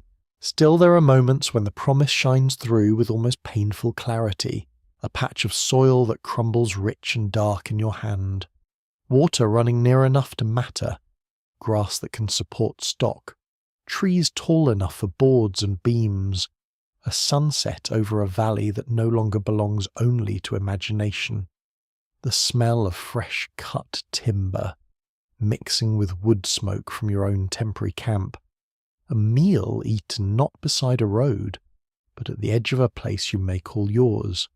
These things settle into you slowly, and each one alters the word arrival a little more. You also discover that the body does not stop living by trail habits immediately. You wake before dawn expecting to pack. You count children automatically before realizing there has been nowhere for them to wander except the clearing. You glance at the wagon as if to check wheel hubs after rain. You ration small comforts out of habit. The trail has entered your muscles, your timing, your reflexes. Settlement asks you to learn stillness, and stillness at first can feel almost suspicious. Neighbours matter now in a different way. On the trail, another company might mean gossip, trade help, or delay. Here nearby, settlers can mean borrowed tools, advice about land and weather, help raising a cabin wall, news of local conditions, or plain companionship in a place that still feels rough at the edges. Society begins again from practical exchange. A hammer loaned, a meal shared, a bit of seed, directions to a mill. Human communities do not magically appear fully formed. They are built from small usefulness, just as camp life was. By evening, after a day of unloading, sorting, clearing, or simply staring in disbelief at the fact that the wagon has finally stopped for reasons other than supper, you sit in the softer Oregon air and look around. The wagon stands nearby, dusty and worn, almost absurd in its familiarity. Around it now are the first fragile signs of another life taking shape. A crate opened. A bedroll unbound for the last time in this form. A cooking place chosen. Tools laid out for tomorrow. Beyond that land that could become field yard orchard memory. And in that fading light with the road at last behind you, but still present in every tired habit of your body, you begin to understand that arrival is not the end of the story. It is the moment when the story changes shape, when motion turns into making, and when the journey that crossed the continent starts settling quietly and permanently inside you. At first, after the wagon stops for good, you expect the trail to leave you. That seems reasonable. You've arrived. The wheels are still. The oxen no longer lean into the yoke at dawn with that grave, long-suffering dignity. The bedding comes out and stays out. Tools are arranged not for emergency access on the road, but for daily use on a piece of land that now expects your labour instead of your passing glance. The nights are no longer measured by where you manage to camp, but by where you mean to remain. All of that ought to mean the journey is finished, and yet it keeps going, only now it travels inside you. You notice it in the mornings first. You wake before light not because anyone has called the company to yoke up, but because your body still believes dawn means movement. For one confused second you expect canvas above you, wagon shadows, the clink of chains, the smell of smoke from banked coals brought unwillingly back to life. Instead, there is your new roof, or perhaps still the familiar wagon if the cabin is not yet done, and beyond it the soft wet smell of Oregon earth. Stillness answers you. A strange stillness, and welcome and slightly unsettling. The trail has taught your muscles a language they do not immediately forget. Count the children, check the weather, look to the animals, guard the water, measure the daylight, touch the wagon as if it were a partner in all things. Even when the road is behind you, these habits remain stitched into the day. You understand now that a long journey is not simply a line crossed on a map. It is a reshaping of reflex, appetite, patience, and fear. One established fact about overland migration is that many emigrants later describe the trail in terms that mix suffering with pride, remembering it as both ordeal and achievement long after settlement had begun. That combination makes perfect sense. The journey was too harsh to remember sweetly and too formative to remember only bitterly. It became part of personal identity, family lore, and the larger mythology of the American West, though mythology often smoothed edges that real bodies had felt very sharply indeed. You begin to hear those edges in your own memory. The squeal of wheels in deep mud, the slap of river water against wagon boards, the hiss of rain on canvas, the night cry of wolves or coyotes out beyond the fire, the smell of bacon grease at dawn and sage crushed underfoot in dry country. The sight of graves beside the road, so modest and so impossible to forget. South Pass broad and quiet under the great sky. The first greener reaches of Oregon that looked almost too merciful to be real. These things return at odd moments, while splitting wood, while boiling water, while standing in a half-cleared field and watching evening lower itself over the trees, The wagon itself becomes a relic before it becomes obsolete. You see it now with new eyes. Not a symbol painted into legend, not a romantic shell under a golden sunset, but a practical contraption that groaned, leaked, cramped, and somehow carried your life across a continent. There is affection in your irritation now. You may still curse the way it once shifted every loose item exactly when least convenient, yet looking at it standing still in the yard can bring a strange wave of gratitude. You know what that canvas smelled like in rain. You know the dark inside of it by touch. You know the exact tone of its wheels when something was wrong. That is intimacy of a sort. A charming little trace of memory appears in some settler households after the journey. People kept fragments from the road, a worn yoke bough, a broken bit of harness, a stone from an important pass, a diary, a tin cup blackened by months of fires, even a strip of wagon cover. Such objects could become household relics not because they were beautiful, but because they had endured. You can understand that perfectly. After a journey like this, an ordinary object becomes proof. It says, yes, that happened. Yes, we were there. Yes, we crossed. And still, memory is not simple. You may find yourself laughing over details that once felt wretched. The biscuit so hard it nearly qualified as engineering material. The child who tried to adopt every interesting bone on the plains. The one man who offered advice on absolutely everything while clearly being wrong about half of it. The parasol bravely confronting desert sun like a duchess banished into geology. Hardship becomes story with a speed that would be suspicious if it were not so human. People soften what they survive, at least in company. Yet not everything softens. There are absences that remain sharp. Names not spoken lightly. Someone who should be helping raise this cabin wall and is not. Someone who dreamed of this valley and lies beside the trail instead. The Oregon journey can never be remembered only as triumph, because the cost travelled with the wagons too. Even in success there is subtraction. Even in arrival there is mourning. Some historians have proposed that the later image of the overland pioneer often emphasised toughness and victory, while muting fear, grief, dependency and luck. Looking back from your own small patch of settled ground that sounds exactly like the sort of thing human beings would do, we polish the parts that flatter us. We place courage in the foreground. We let chance stand quietly off to the side where fewer people will notice it. But the truth of the trail is messier and more interesting than legend. It was built from women's labour, children's resilience, indigenous knowledge too often ignored in the retelling animals' endurance, household improvisation, bodily vulnerability, and the long discipline of carrying on when romance had already packed up and gone home. You feel changed in small ways first. Food tastes different now because for months it meant necessity. A dry bed can feel luxurious beyond reason. A door that closes at night carries a deep, calming power. Shade, fresh water, and decent grass for animals all still strike you with more gratitude than people who never cross the plains may fully understand. Your scale of comfort has permanently shifted. You know how little it can take to keep a person going, and how much that little can matter. Distance changes too. Before the trail, a day's walk may have seemed long. Now you think in wagon miles, river days, mountain grades, and dry stretches. You bodily know how large the continent is, not in numbers but in effort, in blisters, in camp smoke, in the sound of one more wheel turn when you thought you had already spent the day's courage. And time changes with it. A settled calendar of seasons returns planting, building, harvesting, wintering.